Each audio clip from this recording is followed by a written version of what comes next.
السلام علیکم ورحمۃ اللہ وبرکاتہ۔ ان الحمد للہ نحمده ونستعینه ونستغفره ونؤمن به ونتوکل علیہ ونعوذ باللہ من شرور انفسنا ومن سیئات اعمالنا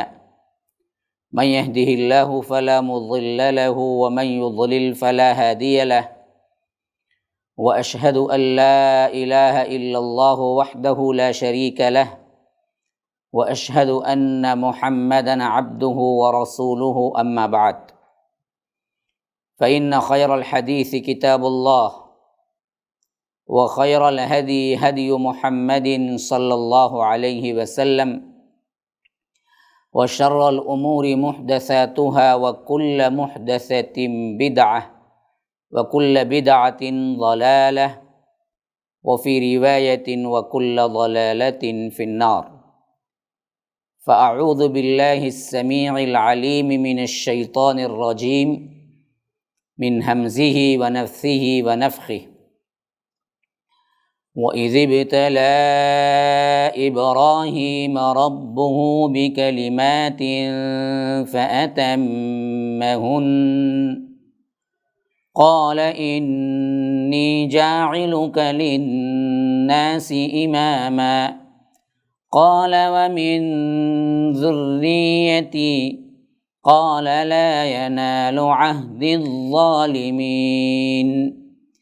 وإذ جعلنا البيت مثابة للناس وأمنا واتخذوا من مقام إبراهيم مصلى وعهدنا إلى إبراهيم وإسماعيل أن طهرا بيتي للطائفين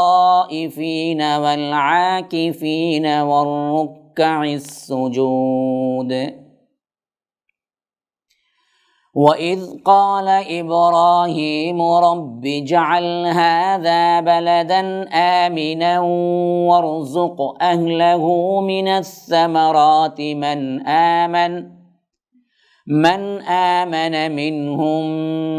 بِاللَّهِ وَالْيَوْمِ الْآخِرِ قَالَ وَمَنْ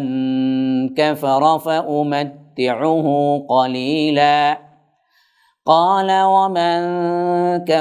فَأُمَتِّعُهُ قَلِيلًا ثُمَّ أَضْطَرُّهُ إِلَى عَذَابِ النَّارِ وَبِئْسَ الْمَصِيرُ۔ اللهم أرنا الحق حقا وارزقنا اتباعه وأرنا الباطل باطلا وارزقنا اجتنابه۔ اللهم علمنا ما ينفعنا وانفعنا بما علمتنا وارزقنا علما۔ رب اشرح لي صدري ويسر لي أمري واحلل عقدة من لساني يفقهوا قولي۔ اس اللہ کے نام سے ابتدا جس کے ناموں کی کوئی انتہا ہی نہیں۔ وَلَوْ أَنَّ مَا فِي الْأَرْضِ مِنْ شَجَرَةٍ أَقْلَامٌ والبحر يمده من بعده سبعة أبحر ما نفدت كلمات اللہ۔ اس ذات اقدس پر کروڑوں درود و سلام ہوں جو تمام جہانوں کے لیے رحمت للعالمین بن کے آئے تھے۔ اللہم صلی علی محمد وعلی آل محمد کما صلیت علی ابراہیم وعلی آل ابراہیم انک حمید مجید، وبارک علی محمد وعلی آل محمد کما بارکت علی ابراہیم وعلی آل ابراہیم انک حمید مجید۔ برادران اسلام،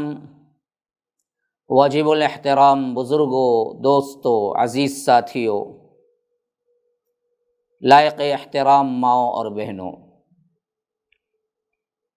MSLI لائف ٹی وی کے ذریعے تفسیر قرآن مجید اللہ تبارک و تعالیٰ کے فضل و کرم سے آپ کے سامنے پیش خدمت ہے، اور یہ بھی اللہ کا بہت بڑا کرم ہے کہ ہم نے مختصر سی مدت میں، جو کہ ابھی ہم نے لائف شروع کیا، اس کے ذریعے سے قرآن کریم کا ایک بہت ہی اہم حصہ جو سورہ بقرہ میں بنی اسرائیل سے خطاب کر کے رب العالمین نے ہماری تنبیہ کے لیے فرمایا، وہ تمام آیات ہم پڑھ چکے ہیں۔ 123 تک کے آیات میں رب العالمین نے سورہ بقرہ کے اندر مکمل 10 رکوع تو صرف اور صرف خطاب ہی بنی اسرائیل سے کیا ہے، اور اس سے پہلے کے 2-3 رکوعات اس پر مشتمل ہیں جو منافقین کی طرف اشارہ ہے، لیکن اس میں بھی اصل روئے سخن دیکھا جائے تو یہودیوں کی طرف ہے، اور شروعات میں مومنین کے صفات اور مشرک کافر ضد حد درم لوگوں کی صفات اس کو بیان کیا ہے۔ اب ان تمام واقعات کے بعد جو آیات میں نے اب تلاوت کی ہیں، یہ 124 اور 25 اور 126 24 124 125 اور 126 کے آیات تلاوت کی ہیں، جس میں روئے سخن اب ڈائریکٹ تمام اہل ایمان اور مخاطبین جو تھے اہل مکہ اور اس وقت کے لحاظ سے یہود و نصارہ، بنی اسرائیل، منافقین، سب کی طرف کیا گیا ہے، اور اس میں جو اہم مضمون ادا ہوا ہے وہ سب کے لحاظ سے یکساں طور پر اہمیت رکھنے والا تھا، کیونکہ اس وقت کے حالات کو آپ سمجھ لیجئے کہ حضرت ابراہیم علیہ السلام کی شخصیت ایسی ہے کہ مشرکین مکہ بھی مانتے تھے، یہود و نصارہ بھی مانتے تھے، اور اسی طرح مسلمان بھی مانتے تھے۔ تمام مذاہب میں ان کا ایک بہت ہی اہم کردار سب مانتے ہیں، اور انہی سے یہ شاخیں جو بھی آئی حضرت ابراہیم علیہ السلام سے ہی آئی۔ اسی واسطے حضرت ابراہیم علیہ السلام کو ابو الانبیاء بھی کہا گیا، کیونکہ حضرت ابراہیم علیہ السلام کے بعد جتنے پیغمبر آئے سب کے سب ان کی نسل ہی میں ملتے ہیں، خواہ وہ اہل کتاب میں آئے ہوں یا کسی دوسرے قبائل میں آئے ہوں۔ حتیٰ کہ یہ بات بھی مفسرین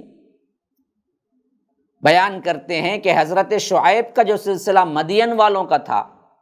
وہ بھی حضرت ابراہیم علیہ السلام ہی کی نسل سے آئے تھے۔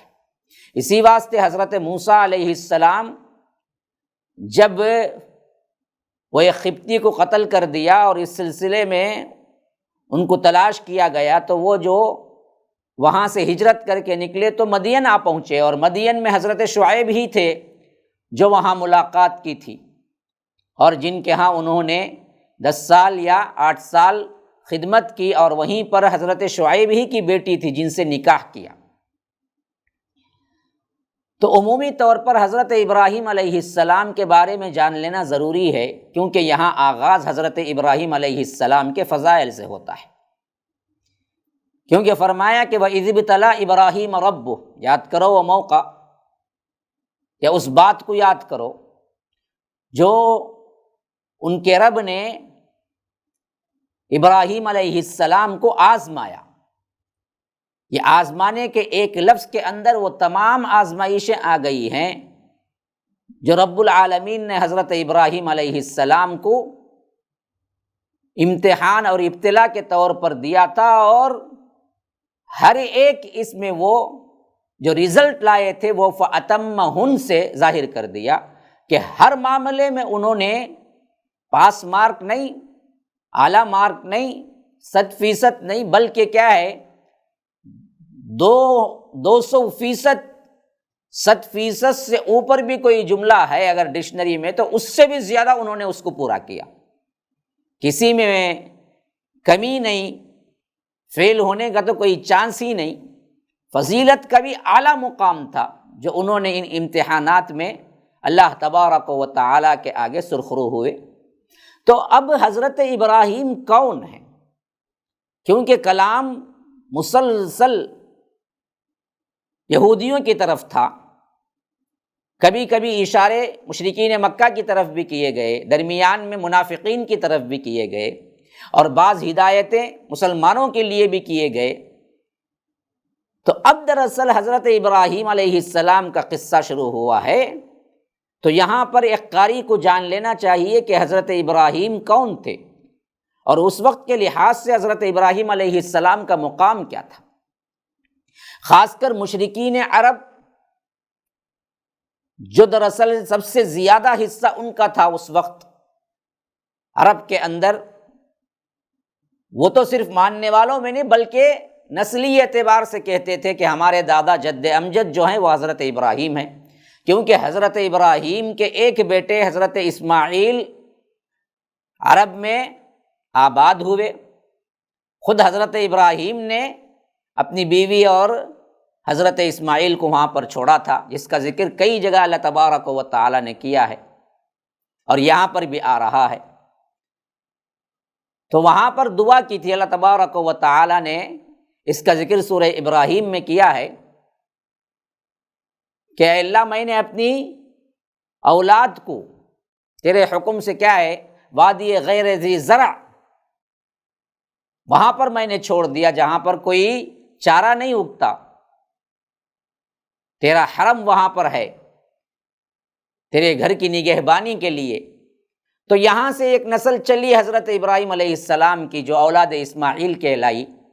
اور انہی اولاد اسماعیل میں جو بھی قبیلے بنے وہ عرب کے بنے، اور اسی میں ایک قریش کا قبیلہ بنا، اور اسی قریش کے قبیلے میں ایک ہاشمی خاندان بنا، اور اسی ہاشمی خاندان میں اللہ کے رسول صلی اللہ علیہ وسلم آئے۔ اور اسی طرح دوسرا بیٹا جو تھا حضرت اسحاق، وہ بھی نبی بنے، ان کو فلسطین کے آبادی والے علاقے میں اللہ کے رسول حضرت ابراہیم علیہ السلام نے آباد کیا۔ پھر ان کی نسل چلی، پھر یہاں سے خاص کر انہی کی نسل میں آنے والے حضرت یعقوب کو اسرائیل کا لقب ملا، اور ان کے بیٹے حضرت یوسف بھی نبی بنے، اور ان کی نسل میں بھی انبیاء کا ایسا تسلسل رہا، یہاں تک کہ 1500 سال کا عرصہ ایسا گزرا ہے جس میں کبھی ان کے اندر ایسا نہ رہا کہ کوئی نبی نہ ہو، ہر وقت کوئی نہ کوئی نبی اللہ تبارک و تعالیٰ نے ان میں بھیجا۔ اور اسی نسل سے دراصل بنی اسرائیل ہی کی نسل کی ایک شاخ کہہ لیجئے، جنہوں نے نافرمانی کی اور حضرت عیسیٰ علیہ السلام کے پیرو ہوئے اور عیسائی کہلائے، اور آخر کار ان بدبختوں نے بھی نافرمانی کر کے حضرت عیسیٰ کو خدا بنا لیا۔ اسی حیثیت سے عرب کے اندر آنے والے جو حضرت ابراہیم علیہ السلام کے بعد آئے، حضرت شعیب مدین والے، بنی مدین، وہ بھی حضرت ابراہیم علیہ السلام کی تیسری بیوی تھی۔ ہم کو زیادہ تر 2 بیویوں کے بارے میں مشہور ہیں، 2 بچوں کے بارے میں مشہور ہے، حالانکہ 2 بچے نہیں ہیں، حضرت ابراہیم کے اور کئی اولاد ہوئے، اور بیوی کے لحاظ سے بھی ایک تیسری بیوی قنطورہ کے نام سے، ان بیوی کی جو اولاد چلی وہ مدین والے بنے، اور انہی میں حضرت شعیب آئے۔ تو تمام خاندانی اعتبار سے جو قبائل جا کے ملتے تھے وہ حضرت ابراہیم علیہ السلام کے پاس ہی، تو سب کے پاس معزز تھے۔ اور دوسری بات جو سب سے اہم ترین تھی، جو ابراہیم علیہ السلام جو دین لائے تھے، جو توحید لائے تھے، یہی توحید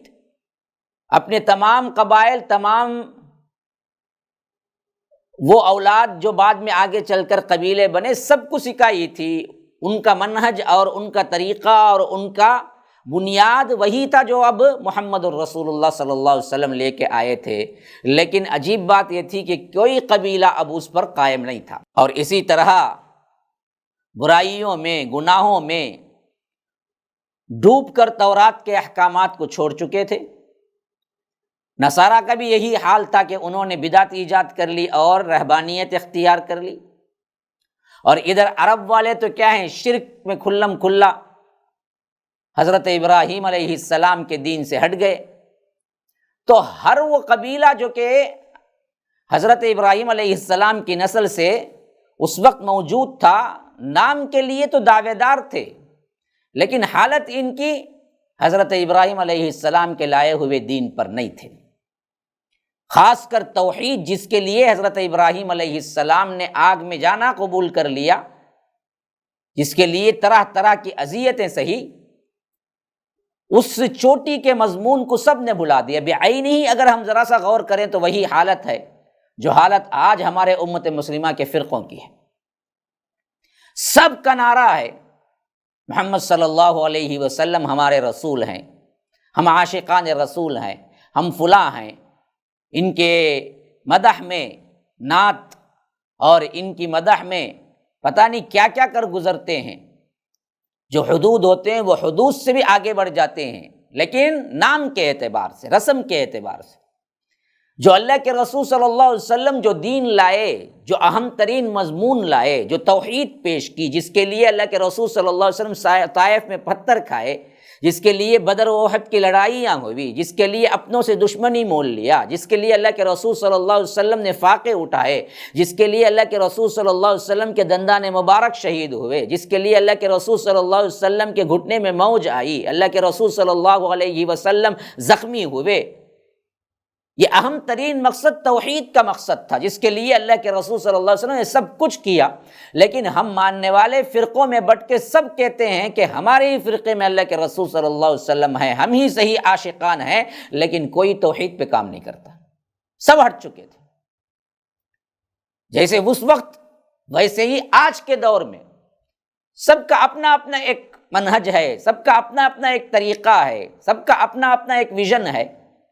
اسی میں مست ہیں۔ کل حزب بما لدیہم فرحون، کوئی نہیں دیکھتا کہ محمد الرسول اللہ صلی اللہ علیہ وسلم نے کیا دیا اور کس پر کام کیا، ہم کس پر کام کر رہے ہیں،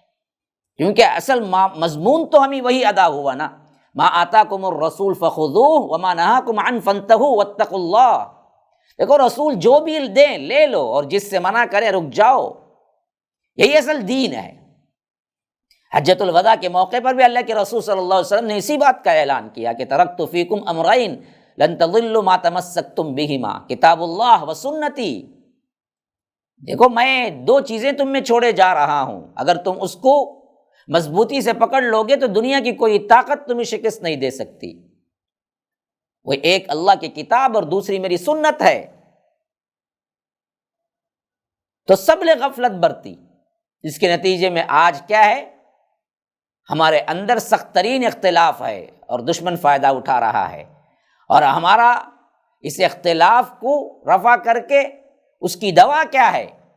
وہ بھی اللہ کے رسول بتا دیے گئے۔ آج بھی موقع ہے کہ ہم اللہ کے رسول صلی اللہ علیہ وسلم کی سیرت کو پکڑ لیں، کتاب و سنت پہ آ جائیں، اور اللہ کے رسول نے جس کام پر سب سے زیادہ توجہ کی، توحید کو پھیلانے کے، اس کام میں لگیں، بقیہ اختلافات اٹھا کے رکھیں تو یاد رکھیے پھر اللہ تبارک و تعالی وہ شان اور وہ زندگی دینے کا پورا وعدہ کیا ہے، جو کہ ایک جنتی کی زندگی ہے۔ تو فرمایا کہ وعید، اب یہ تمہید میں نے اس واسطے باندھ دی کہ آپ کو آگے چل کر جو آیات میں تفاصیل بیان ہو رہے ہیں اس کو سمجھنے میں آسانی ہو جائے۔ تو فرمایا کہ وَإِذِ ابْتَلَىٰ إِبْرَاهِيمَ رَبُّهُ بِكَلِمَاتٍ فَأَتَمَّهُنَّ۔ یاد کرو وہ موقع جب ابراہیم کے رب نے انہیں آزمایا اور اس میں انہوں نے اسے پورا پایا، انہوں نے ہر چیز پورا، امتحان بالکل مکمل کر دیا۔ فَأَتَمَّهُنَّ، ہر مشکل، ہر ابتلا انہوں نے اسے مکمل کیا اور آزمائش سے نہیں گھبرائے، پورا کیا اس کو۔ تو اس کے گفٹ میں اللہ تبارک و تعالیٰ نے انہیں کیا دیا؟ فرمایا رب نے انی جاعلک للناس اماما، اب میں لوگوں کے لیے تمہیں امام بنانے والا ہوں، تمہیں پیشوا ہو، اب آنے والی تمام نسلیں تمہارے لیے تمہیں ہی پیشوا ہو، اس کے لیے تو میں لوگوں کا تمہیں امام بناتا ہوں۔ تو حضرت ابراہیم کی محبت دیکھیے، انسانیت، ہمدردی اور رحمت دیکھیے، انہوں نے کہا کہ قال ومن ذریتی، یہی وعدہ میری اولاد کے لیے بھی ہے، میری اولاد ہی امام رہے گی۔ تو اللہ تبارک و تعالیٰ نے فرمایا کہ لا ینال عہد الظالمین، لیکن ظالموں کے لیے یہ عہد نہیں پہنچتا، ظالموں کے لیے گارنٹی نہیں ہے۔ جو تمہاری دعوت پر چلیں گے، تمہارے اسوے پر چلیں گے، تمہارے دین پر چلیں گے، تمہارے ملت پر چلیں گے، ان کے لیے تو یہ دعویٰ ہے، ان کے لیے تو یہ خوشخبری ہے کہ وہ امام رہیں گے دنیا میں بھی آخرت میں بھی۔ لیکن جو تمہارے اسوے پر نہیں چلیں گے، توحید سے ہٹ جائیں گے، ظالم بن جائیں گے، گنہگار بن جائیں گے، ان کے لیے یہ وعدہ نہیں ہے۔ تو صاف یہاں پر نسلی اعتبار سے جو تفاخر ہے، نسلی اعتبار سے آج جیسے ہم بنا کے بیٹھے ہوئے ہیں، فلاں سید ہے، فلاں وہ ہے، فلاں یہ ہے، کچھ بھی کر لے، لیکن وہ کیا ہے بھائی، وہ تو سید خاندان۔ تو یہ نسلی اعتبار سے جس طرح کی سوچ مذاہب کے اندر آئی ہے، اللہ نے گویا کہ اس کا بالکل ہی قلا کما کر دیا۔ کیونکہ حضرت ابراہیم علیہ السلام کی پوچھ دیکھیے، جیسے ہی امامت کا عہدہ کب ہوا، وہ بھی تب ہوا جب اپنے تمام مشکلات میں اعلیٰ نمبرات سے پاس ہو گئے، اور اس میں آخری آزمائش وہ تھی جو اپنے ہی بیٹے کی گردن پر چھری رکھنا تھا، اور یہ بھی کر گزرے۔ ایسے وقت میں رب نے کہا کہ ابراہیم، ہم نے ہر طرح تمہیں آزمایا، اور تم نے ہر آزمائش میں پورا اپنے آپ کو اتارا، اور 100% تم کامیاب ہوئے۔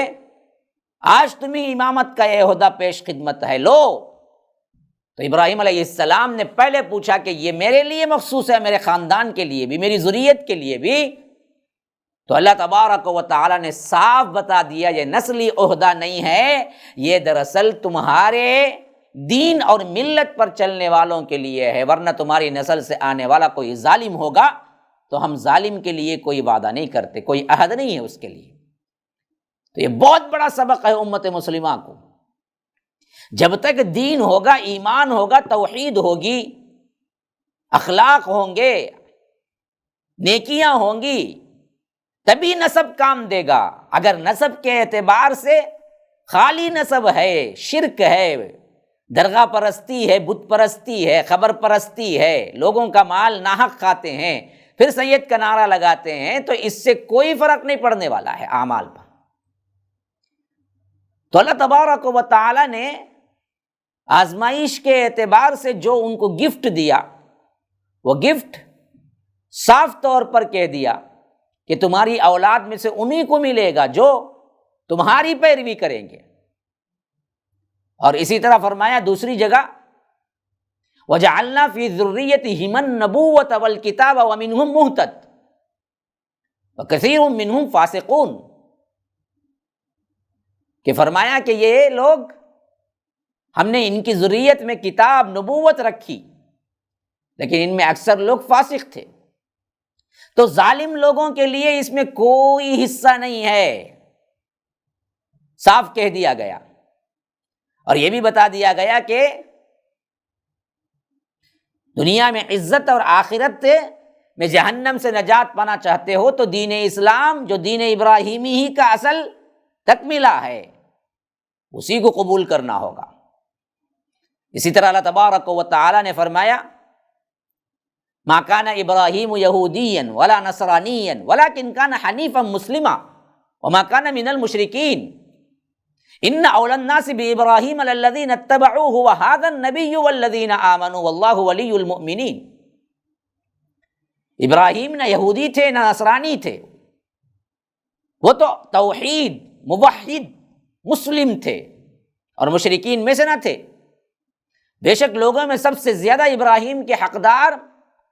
وہی ہیں جو ان کی اتباع کی ہیں۔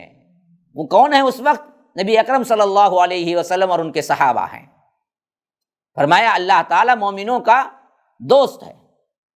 آل عمران میں، جو ابھی میں نے پڑھ کے سنایا۔ اسی واسطے امام ابن حجر عسقلانی رحمہ اللہ اور امام ابن کثیر رحمہ اللہ کے نزدیک یہ کلمات جو اللہ تبارک و تعالیٰ نے فرمائے ہیں بکلمات فاتمہن، ہم نے چند کلمات میں آزمائے۔ وہ کیا کیا ہیں؟ تمام اوامر و نواہی اور تمام امور ہیں جن کا التزام اللہ تعالیٰ نے انہیں حکم دیا، جس پر وہ قائم رہے،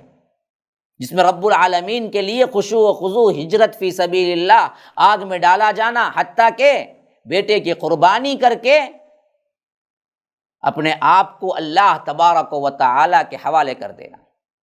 اسی واسطے حضرت ابن عباس رضی اللہ عنہ کہتے ہیں کہ اس آیت میں اللہ تعالیٰ نے خبر دی ہے کہ حضرت ابراہیم کی نسل میں صرف اور صرف ان کی اتباع کرنے والے ہی نہیں بلکہ ظالم لوگ بھی ہوں گے۔ اسی واسطے فرمایا کہ لا ینال عہد الظالمین، تو معلوم ہوا ظالم لوگ بھی ہوں گے۔ اور اسی آیت سے معلوم ہوتا ہے کہ ظالم لوگ وہ اگر ہوں گے تو صرف نسلی اعتبار سے امامت کے حقدار نہیں بنیں گے۔ تو ایسے ہی امت مسلمہ کے لیے بھی جتنے اعزاز ہیں، جب وہ چلیں گے صحیح طور پر ان کے لیے ہیں، لیکن ظالم ہوں گے تو سید ہونے کا کوئی فائدہ نہیں ہوگا۔ ظالم ہے تو اس کے لیے عہد نہیں ہے۔ امور شریعت کی ذمہ داری جو مان کے چلتا ہے اسی کے لیے کیا ہے؟ تمام مناصب ہیں، ظالموں کو نہیں دی جائے گی۔ تو یاد رکھیے یہ باتیں اس آیت میں رب العالمین نے بڑے کھول کے بیان کر دیا ہے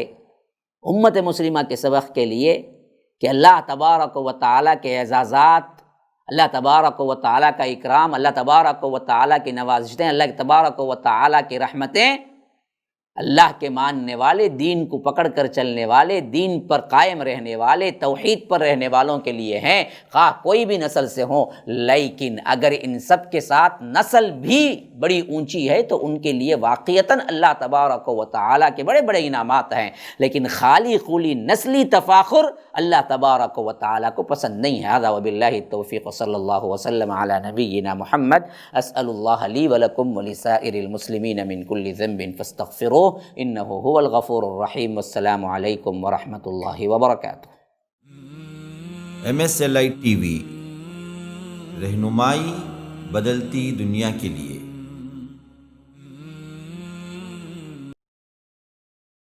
السلام علیکم ورحمۃ اللہ وبرکاتہ۔ ان الحمد للہ نحمده ونستعینه ونستغفره ونؤمن به ونتوکل علیہ ونعوذ باللہ من شرور انفسنا ومن سیئات اعمالنا، من يهده اللہ فلا مضل له ومن يضلل فلا هادی له، واشهد ان لا الہ الا اللہ وحدہ لا شریک له، واشهد ان محمدا عبده ورسوله، اما بعد،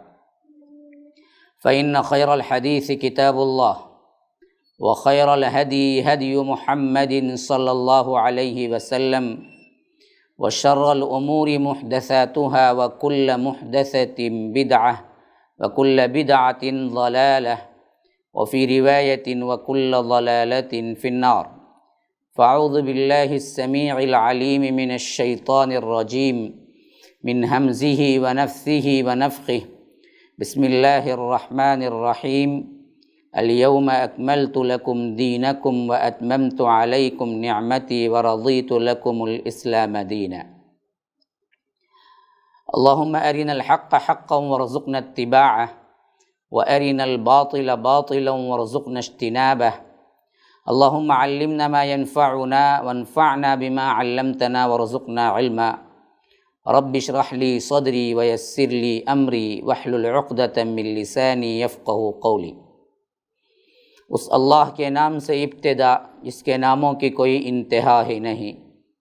وَلَوْ أَنَّ مَا فِي الْأَرْضِ مِن شَجَرَةٍ أَقْلَامٌ وَالْبَحْرُ يَمُدُّهُ مِن بَعْدِهِ سَبْعَةُ أَبْحُرٍ مَا نَفِدَتْ كَلِمَاتُ اللَّهِ۔ اس ذات اقدس پر کروڑوں درود و سلام ہوں جو تمام جہانوں کے لیے رحمت للعالمین بن کے آئے تھے۔ اللہم صلی علی محمد وعلی آل محمد کما صلیت علی ابراہیم وعلی آل ابراہیم انک حمید مجید، وبارک علی محمد وعلی آل محمد کما بارکت علی ابراہیم وعلی آل ابراہیم انک حمید مجید۔ برادران اسلام، واجب الاحترام بزرگوں، دوستوں، عزیز ساتھیوں، لائق احترام ماؤں اور بہنوں، الاحادیث النبویہ اس عنوان کے تحت MSLI لائف ٹی وی کے ذریعے درس بخاری کا ہم نے آغاز کیا، اور اللہ تبارک و تعالیٰ کے فضل و کرم سے اب تک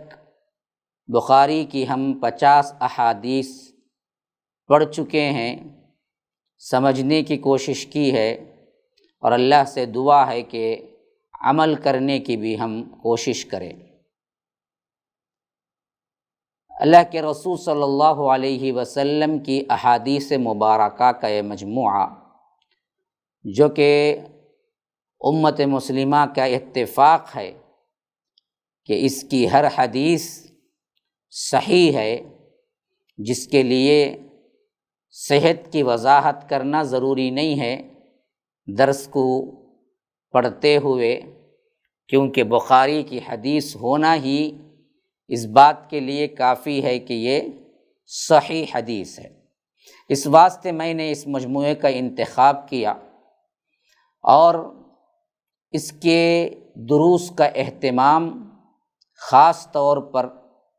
تمام لوگوں کے لیے عام فہم ہو، خصوصی طلباء کے لیے نہ ہو، اس کا خیال رکھتے ہوئے تشریح اور مختصر ترین، واضح ترین الفاظ میں آپ کے سامنے پیش کرنے کی کوشش کر رہا ہوں۔ جو آج ہم سبق پڑھ رہے ہیں، اللہ کے فضل و کرم سے یہ بخاری کی حدیث نمبر 51 سے آغاز کریں گے ہم، لیکن اس سے پہلے کہ امام بخاری نے اس کو ایک باب باندھا ہے، باب هل یزیدون ام ینقصون، یعنی اللہ کے رسول صلی اللہ علیہ وسلم کے ماننے والے بڑھ رہے ہیں یا گھٹ رہے ہیں۔ اس عنوان کے تحت حدیث لائے ہیں جو اس طرح ہے۔ امام بخاری رحمہ اللہ فرماتے ہیں کہ حدثنا ابراہیم بن حمزة قال حدثنا ابراہیم بن سعد عن صالح عن ابن شہاب عن عبید اللہ بن عبد اللہ ان عبد اللہ بن عباس اخبرہ قال اخبرنی ابی سفیان بن حرب ان ہرقل قال له سألتك هل يزيدون ام ينقصون فزعمت انهم يزيدون وكذلك الإيمان حتى يتم وسألتك هل يرتد أحد سخطة لدينه بعد أن يدخل فيه فزعمت ألا وكذلك الإيمان حين تخالط بشاشته القلوب لا يسخطه أحد۔ اس حدیث کا ترجمہ اس طرح ہے کہ ابراہیم بن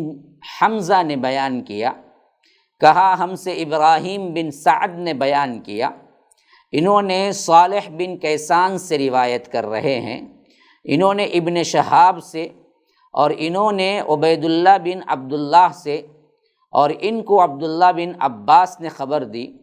ان کو ابو سفیان بن حرب نے کہ ہرقل جو روم کا بادشاہ تھا، اس نے ان سے کہا میں نے تم سے پوچھا تھا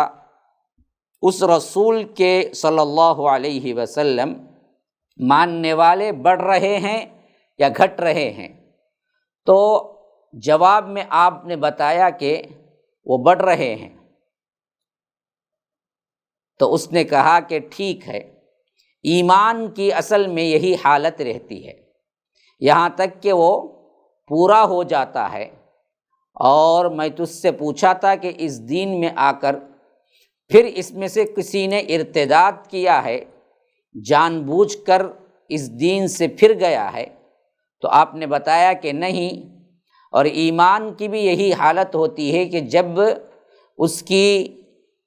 خوشی دل میں سما جاتی ہے تو پھر اس کو کوئی برا نہیں سمجھ سکتا۔ اس حدیث کو لانے کی وجہ امام بخاری رحمہ اللہ یہی بتلانا ہے کہ ایمان بڑھتا ہے اور گھٹتا ہے، ایمان کے اندر کمی پیشی ہوتی ہے۔ اور اس حدیث کو امام بخاری رحمہ اللہ نے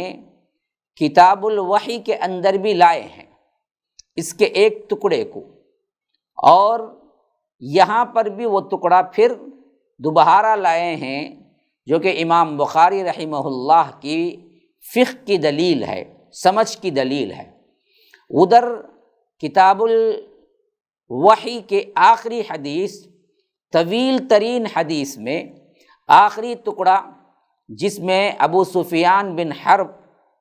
ہرقل سے ملاقات کرتے ہیں، اور اتفاق سے اس وقت وہ روم میں ہوتے ہیں، تو وہ بلا کر اللہ کے رسول صلی اللہ علیہ وسلم کے بارے میں چند سوالات کرتا ہے، جس کے جوابات وہ دیتے ہیں۔ تو اس کے جواب میں وہ جو تبصرہ کرتا ہے، وہ تمام تر امام بخاری رحمہ اللہ نے اپنی کتاب الوحی میں لائے ہیں۔ وہ بڑی طویل حدیث ہے، جس کا میں نے خلاصہ کر دیا ہے۔ اب اسی حدیث کے ایک ٹکڑے کو پھر دوبارہ یہاں پر کتاب الایمان میں لا کر امام بخاری رحمہ اللہ یہ بتلانا چاہتے ہیں کہ اس سے بھی، یعنی ہرقل کے سوال و جواب سے بھی اور اس حدیث کے اس خاص ٹکڑے سے بھی یہی بات واضح ہوتی ہے کہ ایمان کے اندر بڑھوتری ہوتی ہے، اور ایمان کا ایک کامل ترین نمونہ یہ ہے کہ اس کو قبول کرنے کے بعد کوئی نہیں پھرتا ہے، ارتداد نہیں کرتا ہے۔ اسی واسطے اس نے پوچھا کہ هل يرتد احد سخطة لدینہ بعد ان يدخل فيه، اس کے اندر کوئی داخل ہونے کے بعد پھر ارتداد بھی کرتا ہے۔ پھر وہی جواب بھی دیتا ہے فزعمت اللہ، اور تم نے کہا کہ ایسا نہیں، کوئی اس طرح کا ارتداد نہیں کیا۔ تو اس وقت ہرقل کہتا ہے وَكَذَلِكَ الْإِيمَانُ حِينَ تُخَالِطُ بَشَاشَتَهُ، یہ اسی طرح ایمان کی بشاشت قلبی ہوتی ہے، یہی ایمان کے اندر وہ حلو اور وہ میٹھاس ہوتی ہے کہ وہ جب تک سینوں میں سما جاتا ہے اور دلوں کے اندر پیوست ہو جاتا ہے، تو پھر کوئی اس سے پھرتا نہیں، اسے کوئی برا نہیں سمجھتا، اس کے لیے جان تک دینا ہے تو دینے کے لیے تیار ہو جاتا ہے، لیکن وہاں سے وہ پھرتا نہیں ہے، اس پر وہ قائم ہو جاتا ہے۔ تو یہ ایمان کی تکمیل ہوئی، اور اسی طرح جب ایمان کی تکمیل ہے تو اس کا آغاز بھی ہوگا، اس کا درمیانی حصہ بھی ہوگا، اس کا آخر ایک تہائی حصہ بھی ہوگا۔ تو اس سے معلوم ہو گیا کہ ایمان بڑھتا بھی ہے، گھٹتا بھی ہے، یہ ایک عموم بات ہے، جس کے برخلاف مرجئہ نے جو عقیدہ پیدا کیا کہ ایمان بڑھتا ہے اور گھٹتا نہیں ہے، نہ بڑھتا ہے نہ گھٹتا ہے، نہ آ کر ایمان عمل کا حصہ ہے، بلکہ بس ایک قول ہے، ایک دل کا اعتقاد ہے، اس کے علاوہ سب کا ایمان برابر ہے، یہ بالکل غلط ہے۔ اب اس کے بعد کیونکہ یہ حدیث کی تشریح اوپر ہو چکی ہے، اس واسطے میں اس حدیث کی تشریح مختصر کرتے ہوئے حدیث نمبر 52 جو امام لائے ہیں بخاری کے اندر، اس کو ہم پڑھیں گے، جس کے لیے انہوں نے باب باندھا ہے کہ باب فضل من استبرأ لدینہ، اس شخص کی فضیلت کے بیان میں جو اپنا دین قائم رکھنے کے لیے گناہوں سے بچ گیا، یعنی گناہوں سے بچ جاتا ہے۔ فرمایا کہ حدثنا ابو نعیم حدثنا زکریا عن عامر قال سمعت النعمان بن بشیر یقول سمعت رسول اللہ صلی اللہ علیہ وسلم یقول الحلال بین والحرام بین وبینہما مشتبہات لا یعلمہن کثیر من الناس فمن اتقى الشبہات استبرأ لدینہ وعرضہ ومن وقع فی الشبہات کرعاء یرعى حول الحمى یوشک ان یواقعہ الا وان لکل ملک حمى الا وان حمى اللہ فی ارضہ محارمہ الا وان فی الجسد مضغہ اذا صلحت صلح الجسد کلہ وَإِذَا فَسَدَتْ فَسَدَ الْجَسَدُ كُلُّهُ أَلَا وَهِيَ الْقَلْبُ۔ حدیث کا ترجمہ اس طرح ہے۔ امام بخاری رحمہ اللہ فرماتے ہیں ہم سے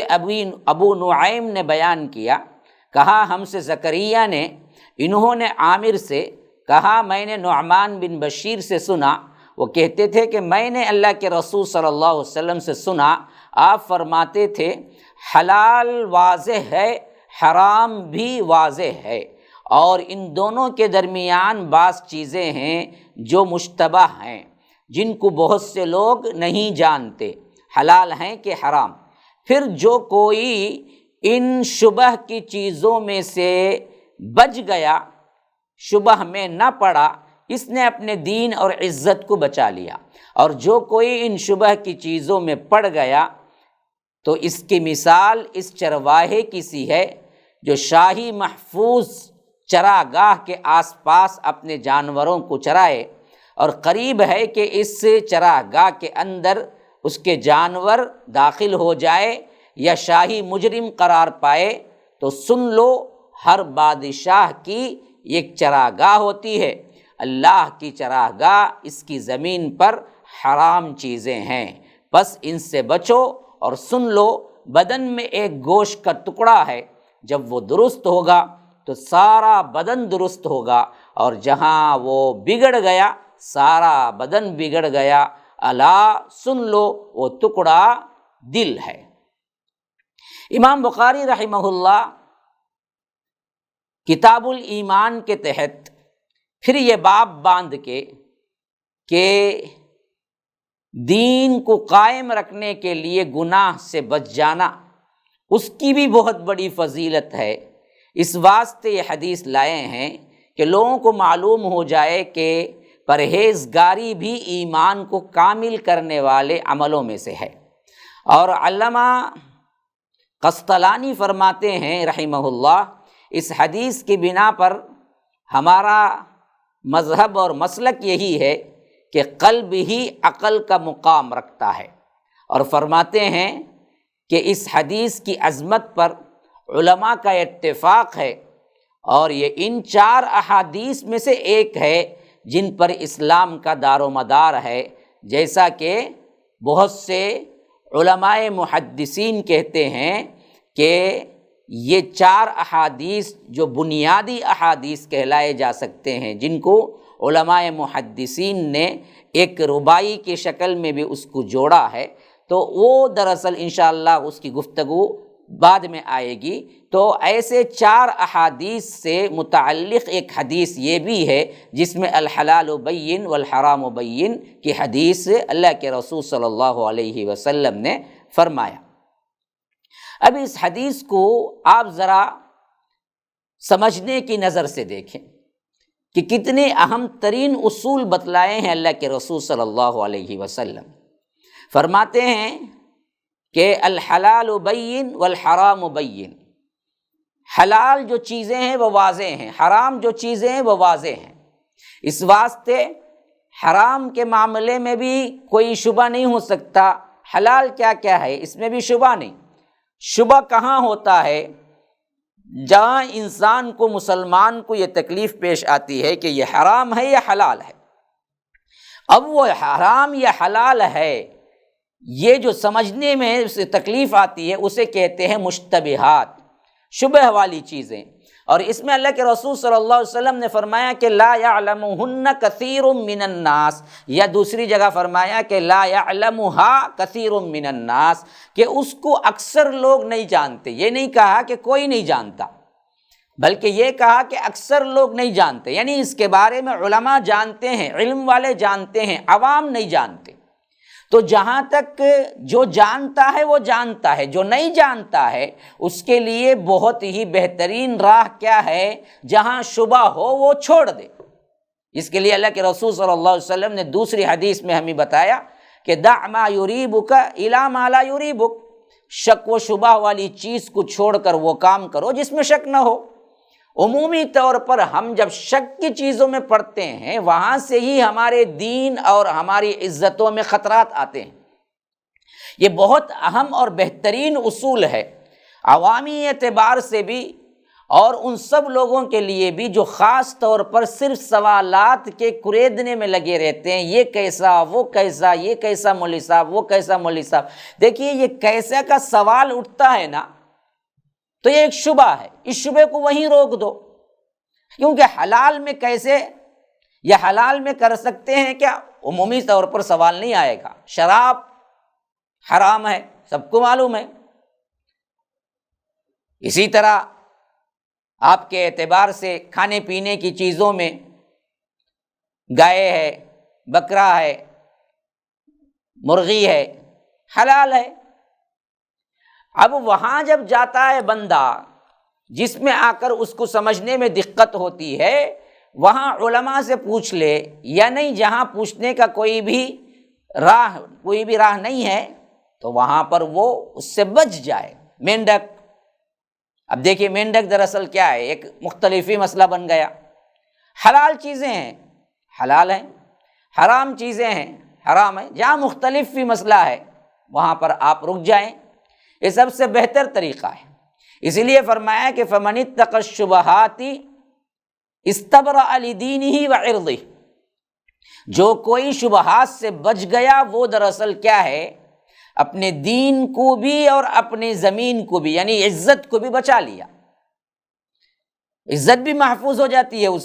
اس کا دین بھی اسے محفوظ کر دیتا ہے۔ وَمَنْ وَقَعَ فِي الشُّبُهَاتِ، لیکن جو گرا ان میں، اس کی مثال کیسی ہے؟ دوسری جگہ دوسری حدیث میں الفاظ ہے وَمَنْ وَقَعَ فِي الشُّبُهَاتِ وَقَعَ فِي الْحَرَامِ، وہ حرام میں پڑا۔ یہاں بخاری کے الفاظ ہیں کہ وَمَنْ وَقَعَ فِي الشُّبُهَاتِ کَرَاعٍ يَرْعَى حَوْلَ الْحِمَى، اس کی مثال ایسی ہے کہ چرواہا، بکریاں چرانے والا، بالکل باؤنڈری پر، بادشاہ کی جو چراگاہ ہوتی ہے اس چراگاہ کی بالکل باؤنڈری پر کنارے اپنی بکریوں کو چرا رہا ہے، تو یوشک ان یواقعہ، فرمایا کہ وہ قریب ہے کہ وہ اس میں گر جائے۔ یعنی اس زمانے کے لحاظ سے اللہ کے رسول صلی اللہ علیہ وسلم نے یہ مثال بیان کی، یعنی اس زمانے میں گورنمنٹ کے، یعنی بادشاہ کے اپنے چراگاہیں ہوتی تھی، جہاں پر صرف شاہی جو جانور ہوتے تھے وہ چرتے تھے۔ جیسے ہمارے ہاں بھی کیا ہے، گورنمنٹ کے لیے خاص ایریاز ہوتے ہیں، اس میں وہاں پر وہ گورنمنٹ ہی استعمال کرتی ہے۔ ابھی بھی آپ دیکھیں گے کہ گورنمنٹ کے جو خاص بلڈنگز ہیں یا خاص مقامات ہیں، وہاں کے قریب بھی آپ 2-3 مرتبہ بلا وجہ چکر لگائیں تو آپ کو پولیس پوچھتی ہے کیا وجہ ہے، کہ ایک بار گیا کوئی مسئلہ نہیں، لیکن 2-3 مرتبہ وہیں پر آپ گرد چکر لگائیں تو پولیس آپ کو پکڑ لے گی، انویسٹیگیشن کرے گی، کیونکہ یہ مخصوص بلڈنگ ہے جو گورنمنٹ کی کام کے لیے ہے، اور وہاں مخصوص چیزیں ہیں بعین ہی۔ اس زمانے کے لحاظ سے یہ بادشاہ کی جو چراگاہ ہوتی جہاں اس کے شاہی جانور چرتے، اس چراگاہ کے قریب کوئی عام چرواہا اپنی بکریاں لے جا کے اندر نہیں گیا، لیکن بکریوں کے ریوڑ کو بادشاہ کے چراگاہ کے قریب لے کے چرا، تو ہو سکتا ہے کوئی بکری چھوٹی سی وہ دیوار ہو یا کوئی بھی چھوٹی سی کیا ہے آڑ ہو، اس کو پھاند کر اندر چلی جائے۔ اب اندر جانے سے کیا ہوگا، بادشاہ پکڑ لے گا،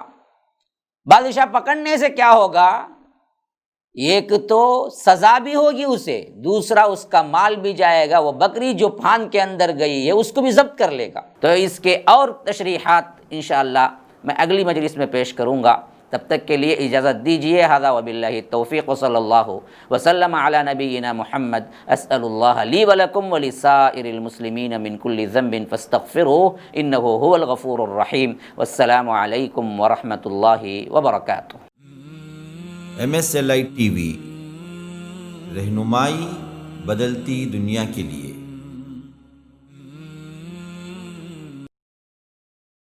السلام علیکم ورحمۃ اللہ وبرکاتہ۔ بسم اللہ الرحمن الرحیم،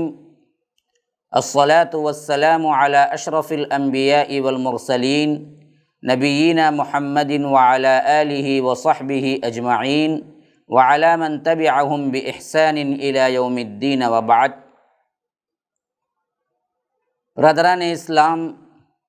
واجب الاحترام بزرگوں، دوستوں، عزیز ساتھیوں، لائق احترام ماؤں اور بہنوں، السیرۃ النبویہ اس عنوان کے تحت MSLI لائف ٹی وی کے ذریعے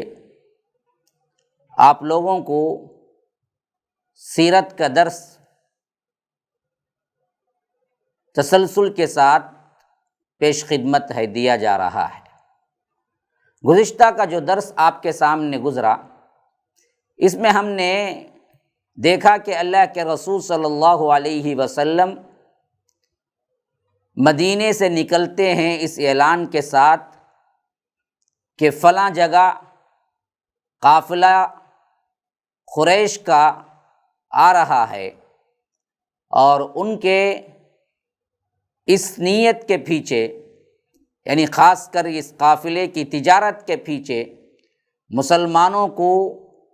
زیر کرنا اور مسلمانوں پر حملہ کرنا اور جنگ کی تیاری کرنا، ان مقاصد کے تحت وہ واپس پلٹ رہے ہیں کہ اس سے پہلے کہ وہ پہنچیں اور تازہ دم ہو کر فوج لے کر ہم پر حملہ کریں، ہم کیوں نہ قافلے کو جا لیں۔ اس حیثیت سے اللہ کے رسول صلی اللہ علیہ وسلم نے کسی پر فرض نہ کرتے ہوئے اعلان عام کیا کہ میرے ساتھ جو آنا چاہتے ہیں آ جائیں۔ تو اللہ کے رسول صلی اللہ علیہ وسلم کے ساتھ 313 لوگ نکلے، اور وہ نکل رہے تھے، راستے میں تھے، بدر کے مقام کی طرف بڑھ رہے تھے کہ جب معلوم ہوا اللہ کے رسول صلی اللہ علیہ وسلم کو کہ قافلہ یہاں سے بچ کر نکل گیا۔ اور ادھر یہ ہوا کہ ابو سفیان 40 آدمیوں کے ساتھ جو قافلہ مدینہ منورہ کے راستے سے لے آ رہے تھے، وہ بھی بہت زیادہ چوکنا اور جاسوسی کا نظام پھیلائے ہوئے آ رہے تھے۔ تو راستے میں انہیں ایک جگہ معلوم ہوا کہ 2 لوگ کچھ تلاش کر کے یہاں پر کچھ دیر کے لیے بیٹھے، تو یہ دراصل وہاں بھاگے، اور وہاں پر جو اونٹ کی مینگنیاں پڑی ہوئی تھی، اونٹ کا جو گوبر تھا، اس میں سے انہیں کھجور کی بینج نکلی۔ تو اس حیثیت سے انہوں نے اندازہ لگایا کہ یہ لوگ جو بھی تھے وہ مدینے کے لوگ تھے، اور سمجھ گئے کہ یہ ہمارے ہی ٹوہ میں آئے ہیں، اور صحابہ یعنی اللہ کے رسول صلی اللہ علیہ وسلم ہمارے قافلے کے بارے میں سب کچھ جان چکے ہیں، اگر ہم اس راستے پر جائیں گے تو یہ قافلہ دراصل ہمارا اللہ کے رسول صلی اللہ علیہ وسلم پکڑ لیں گے۔ تو یہاں سے انہوں نے کیا کیا، اپنا جو عام راستہ تھا وہ راستہ ترک کیا، اور بالکل ہی ایک الگ راستے سے وہ مکے کی راہ لی، اور ساتھ میں یہ کام بھی کر دیا کہ ایک شخص کو بلا کر اجرت دے کر علل اعلان مکے میں جا کر اعلان کرنے کا حکم دیا، اور بتایا کہ ہم بہت اہم ترین موڑ پر ہیں اور ہمارے لیے بہت بڑا خطرہ ہے۔ تو یہاں پر جب وہ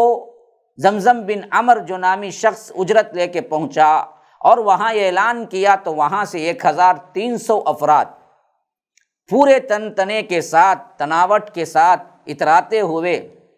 بطرا ورئاء الناس، جیسا کہ رب العالمین کہتا ہے کہ اتراتے ہوئے، دکھاوا کرتے ہوئے، شور و غب اور اسی طرح لوگوں پر رعب جماتے ہوئے نکلے۔ اور ان کا دراصل مقصود یہ تھا کہ اس بہانے ہم قافلے کو بھی بچائیں گے اور مدینے پر بھی حملہ کر دیں گے۔ اب لیکن ہوا یہ کہ جیسے ہی ابو سفیان مدینے کے اس راہ سے کترا کر دوسری راہ پر لیا اپنا قافلہ اور بچ کر نکل گئے، تو انہوں نے فوری طور پر پھر ایک قاصد کو بھیجا، جس کو یہ پیغام دیا کہ جس کے لیے میں نے الرٹ کیا تھا، حملہ ہونے والا ہے کہا تھا، لیکن ہم اس سے بہت دور اب نکل گئے، ہم بچ گئے، اس واسطے کوئی کارروائی کی ضرورت نہیں ہے، آپ لوگ اگر نکل چکے ہیں تو واپس چلے جائیں۔ اب یہ اہم ترین موڑ تھا، ادھر معلوم ہو رہا تھا، ابو سفیان نے مکی لشکر کو کہا کہ تم واپس چلے جاؤ، میں محفوظ ہو کر مکے کے قریب آ چکا ہوں۔ ادھر اللہ کے رسول صلی اللہ علیہ وسلم جس قافلے کو پکڑنے کے لیے آئے تھے، اللہ کے رسول صلی اللہ علیہ وسلم بدر تک پہنچے تھے، وہاں معلوم ہوا کہ کہ قافلہ بچ کر نکل گیا ہے۔ تو اب دونوں طرف اہم ترین بنیادیں، اہم ترین معاملات تھے کہ ادھر اللہ کے رسول صلی اللہ علیہ وسلم اگلا اسٹیپ اٹھانے والے تھے، اور ادھر ان لوگوں کو کیا کرنا تھا، یا ابو سفیان کے قول کے مطابق واپس پلٹنا تھا یا آگے چل کر کوئی جنگ جاری رکھنا تھا۔ اس حیثیت سے بڑا ہی ایسا اہم ترین موقع تھا یہ موقع کہ تاریخ کے لحاظ سے بھی بہت اہم ترین تاریخ یہاں پر مرتب ہو رہی تھی۔ ادھر بھی انتہائی اہم ترین فیصلہ، ادھر بھی انتہائی اہم ترین فیصلہ۔ اب دراصل یہ پیغام سن کر جو ابو سفیان نے اپنے قاصد کو بھیج کر کیا تھا کہ جو لوگ تھے وہاں پر عمومی طور پر جتنے لوگ جمع ہو کے آ گئے تھے، ان لوگوں کا یہی فیصلہ تھا کہ اب تو جس معاملے کے لیے نکلے وہ معاملہ تو ختم ہو گیا، واپس چلے جائیں۔ لیکن جو طاغوت اکبر ابو جہل تھا وہ کھڑا ہو گیا اور نہایت ہی کبر اور غرور سے بولا کہ نہیں، خدا کی قسم ہم واپس نہیں جائیں گے، یہاں تک کہ ہم کیا کریں گے، بدر جا کر 3 روز وہاں پر قیام کریں گے، اور اس دوران اونٹ ذبح کریں گے، لوگوں کو کھانا کھلائیں گے، شراب پلائیں گے، لونڈیاں ہمارے لیے گانا گائیں گی، اور سارا عرب ہمارا سفر اور اجتماع کا حال سنے گا، اور اس طرح ہماری دھاگ ہمیشہ کے لیے بیٹھ جائے گی۔ جبکہ ابو جہل کے علی الرغم اس کے خلاف بالکل اس کے خلاف ایک اور سردار ہے جس کا نام ہے اخنس بن شریق، اس نے کہا کہ نہیں، ہمیں واپس مکہ چلنا چاہیے، جس بات کے لیے ہم نکلے تھے وہ بات تو ہو گئی، اب خامخواہ جا کر وہاں پر لوگوں کو اکسانا اور جنگ کے لیے دعوت دینا اچھی بات نہیں ہے۔ لیکن اس کی بات قریش میں نہ چلی، ابو جہل کی بات چلتی تھی، اور ابو جہل ہی وہاں پر اس وقت کے لحاظ سے سردار تھا۔ تو بنو زہرہ جو ایک قبیلہ تھا، صرف وہ قبیلہ اس کی بات مان کر واپس ہو گیا، جو کہ تقریباً 300 کی تعداد تھی ان لوگوں کی۔ تو اس حیثیت سے جو 1300 افراد نکلے تھے مکے سے، اب یہاں پر صرف 1000 افراد رہ گئے، اور 300 افراد واپس پھر اپنی جگہ چلے گئے۔ بنو زہرہ کے علاوہ بنو ہاشم نے بھی چاہا، کیونکہ وہ ان کے اپنے رشتہ دار تھے جن سے لڑنے کے لیے جا رہے تھے، تو اس واسطے بنو ہاشم کے لوگوں نے بھی چاہا کہ ہم بھی واپس چلے جائیں، لیکن یہ بدبخت ابو جہل بھانپ لیا کہ اگر اس طرح ہم چھوڑیں گے تو بالکل ہی ہم کمزور ہو جائیں گے۔ اس واسطے ابو جہل نے بڑی سختی کے ساتھ کہا کہ جب تک ہم واپس نہ ہوں گے تب تک تم بھی الگ نہیں ہو سکتے ہم سے۔ تو یہ زبردستی بنو ہاشم کو شامل کر لیا گیا بدر میں۔ اسی واسطے حضرت عباس وغیرہ جو ان کے ساتھ آئے تھے، اللہ کے رسول صلی اللہ علیہ وسلم نے صاف اعلان کر دیا تھا کہ بدر والوں سے کہ اگر حضرت عباس مل جائیں تو انہیں مت مارو، اور وہ ان کے اپنی خواہش سے نہیں آئے ہیں بلکہ زبردستی یہ لوگ کھینچ کے لائے ہیں۔ تو اس حیثیت سے یہاں پر تو یہ معاملہ ہو گیا۔ ادھر اللہ کے رسول صلی اللہ علیہ وسلم کو جب معلوم ہو گیا کہ قافلہ جو ہے وہاں سے نکل چکا ہے، تو اللہ کے رسول صلی اللہ علیہ وسلم ان حالات کے تحت فوری طور پر ایک ہائی کمانڈ فوجی مجلس منعقد کی، اور وہاں پر سب کو بلوایا جو کہ اس وقت بڑے بڑے سردار تھے، جو 313 کا لشکر تھا، اور اللہ کے رسول صلی اللہ علیہ وسلم نے حالات کو سامنے رکھا، کہا کہ اصل ہمارا نکلنا تو یہی تھا کہ ہم ایک قافلے کو روکیں، لیکن اب دراصل ٹکراؤ ناگزیر ہو چکا ہے، ٹکراؤ ہونا بالکل بھی ضروری ہو گیا ہے۔ اور ادھر مکے سے جو لشکر بچاؤ کے لیے نکلا تھا وہ بھی باوجود ابو سفیان کا قافلہ بچ جانے سے بھی وہ آگے بڑھ کر بدر پر حملہ کرنے یا بدر پر آ کر قیام کرنے کے لیے نکل چکا ہے، اور یہاں پر بھی ہم کو واپس نہیں ہونا چاہیے، ہم بھی ڈٹ کر مقابلہ کرنا چاہیے، جس کی کیفیت رب العالمین نے اس طرح کھینچا ہے سورہ انفال میں، کما اخرجک ربک من بیتک بالحق وان فریقا من المؤمنین لکارہون یجادلونک فی الحق بعدما تبین کانما یساقون الی الموت وهم ینظرون۔ جیسا کہ تیرے رب کا فیصلہ تھا، تیرے رب نے تیرے گھر سے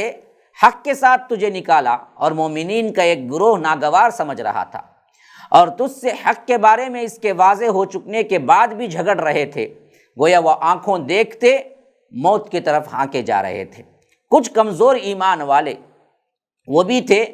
جو دراصل کیا ہے، اس کیفیت سے اچانک گھبرا گئے،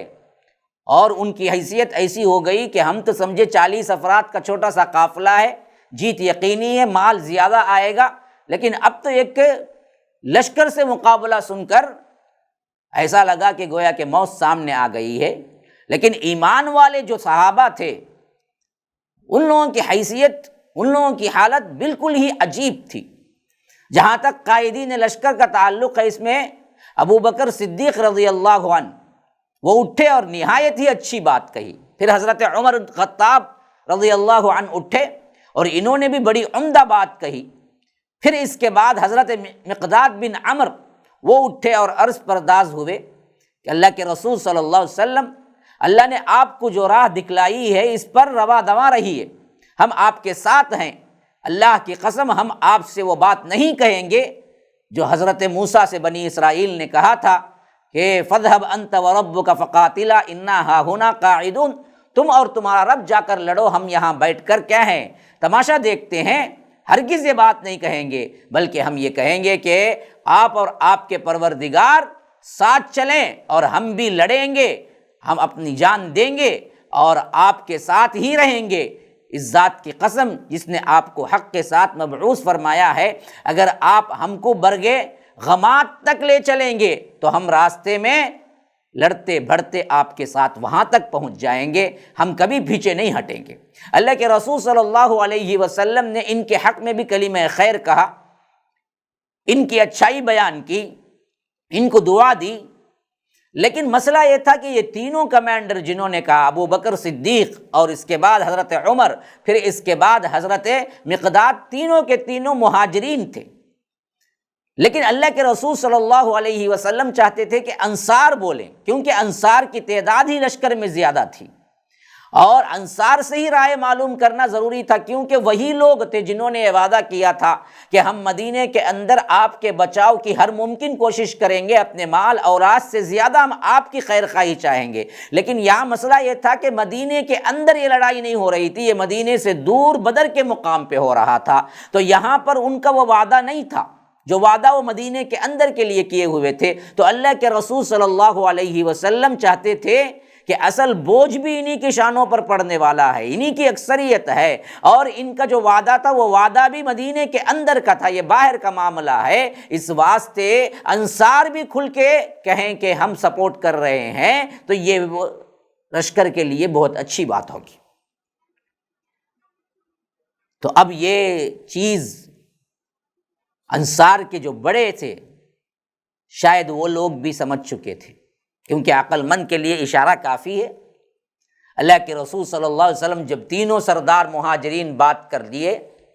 تو اللہ کے رسول صلی اللہ علیہ وسلم پھر بھی یہ کہتے رہے کہ لوگوں مجھے مشورہ دو، لوگوں مجھے مشورہ دو۔ تو اشارہ خاص طور پر انصار کی طرف تھا، اور یہ انصار کے کمانڈر اور علمبردار حضرت سعد بن معاذ نے بھانپ لی۔ انہوں نے عرض کیا کہ اللہ کے رسول صلی اللہ علیہ وسلم، ایسا معلوم ہوتا ہے کہ آپ کا روح سخن ہماری طرف ہے، آپ ہماری رائے جاننا چاہتے ہیں۔ تو آپ نے فرمایا کہ ہاں۔ تو انہوں نے کہا کہ ہم تو آپ پر ایمان لائے ہیں، آپ کی تصدیق کی ہے، گواہی دی ہے کہ آپ جو کچھ لے کر آئے ہیں سب حق ہے، اور اس پر ہم نے آپ کو اپنی سمع و اطاعت اور عہد و پیمان دیا ہے، ہم نے وعدہ کر لیا ہے، لہٰذا اے اللہ کے رسول صلی اللہ علیہ وسلم آپ کا جو ارادہ ہے اس کے لیے پیش قدمی کیجئے۔ اس ذات کی قسم جس نے آپ کو حق کے ساتھ مبعوث فرمایا ہے، اگر آپ ہمیں ساتھ لے کر سمندر میں کودنا چاہیں گے تو ہم بھی آپ کا ساتھ دیتے ہوئے سمندر میں کود جائیں گے، اور ہمارا ایک آدمی بھی پیچھا نہیں رہے گا، ایک آدمی بھی پیچھے نہیں رہے گا۔ اللہ اکبر۔ یہ تھی حضرت سعد بن معاذ کی بات۔ ہمیں قطعاً ہچکچاہٹ نہیں ہے، کل ہمارے ساتھ دشمن ٹکرا جائیں اور ہم جنگ میں پامردی کے ساتھ اور پورے کے پورے جوش و خروش کے ساتھ ہم آپ کے ساتھ ہیں، لڑیں گے، مریں گے، تو اس اسلام کے لیے، اس دین کے لیے، آپ کے لیے اللہ کے رسول صلی اللہ علیہ وسلم، یہاں تک کہ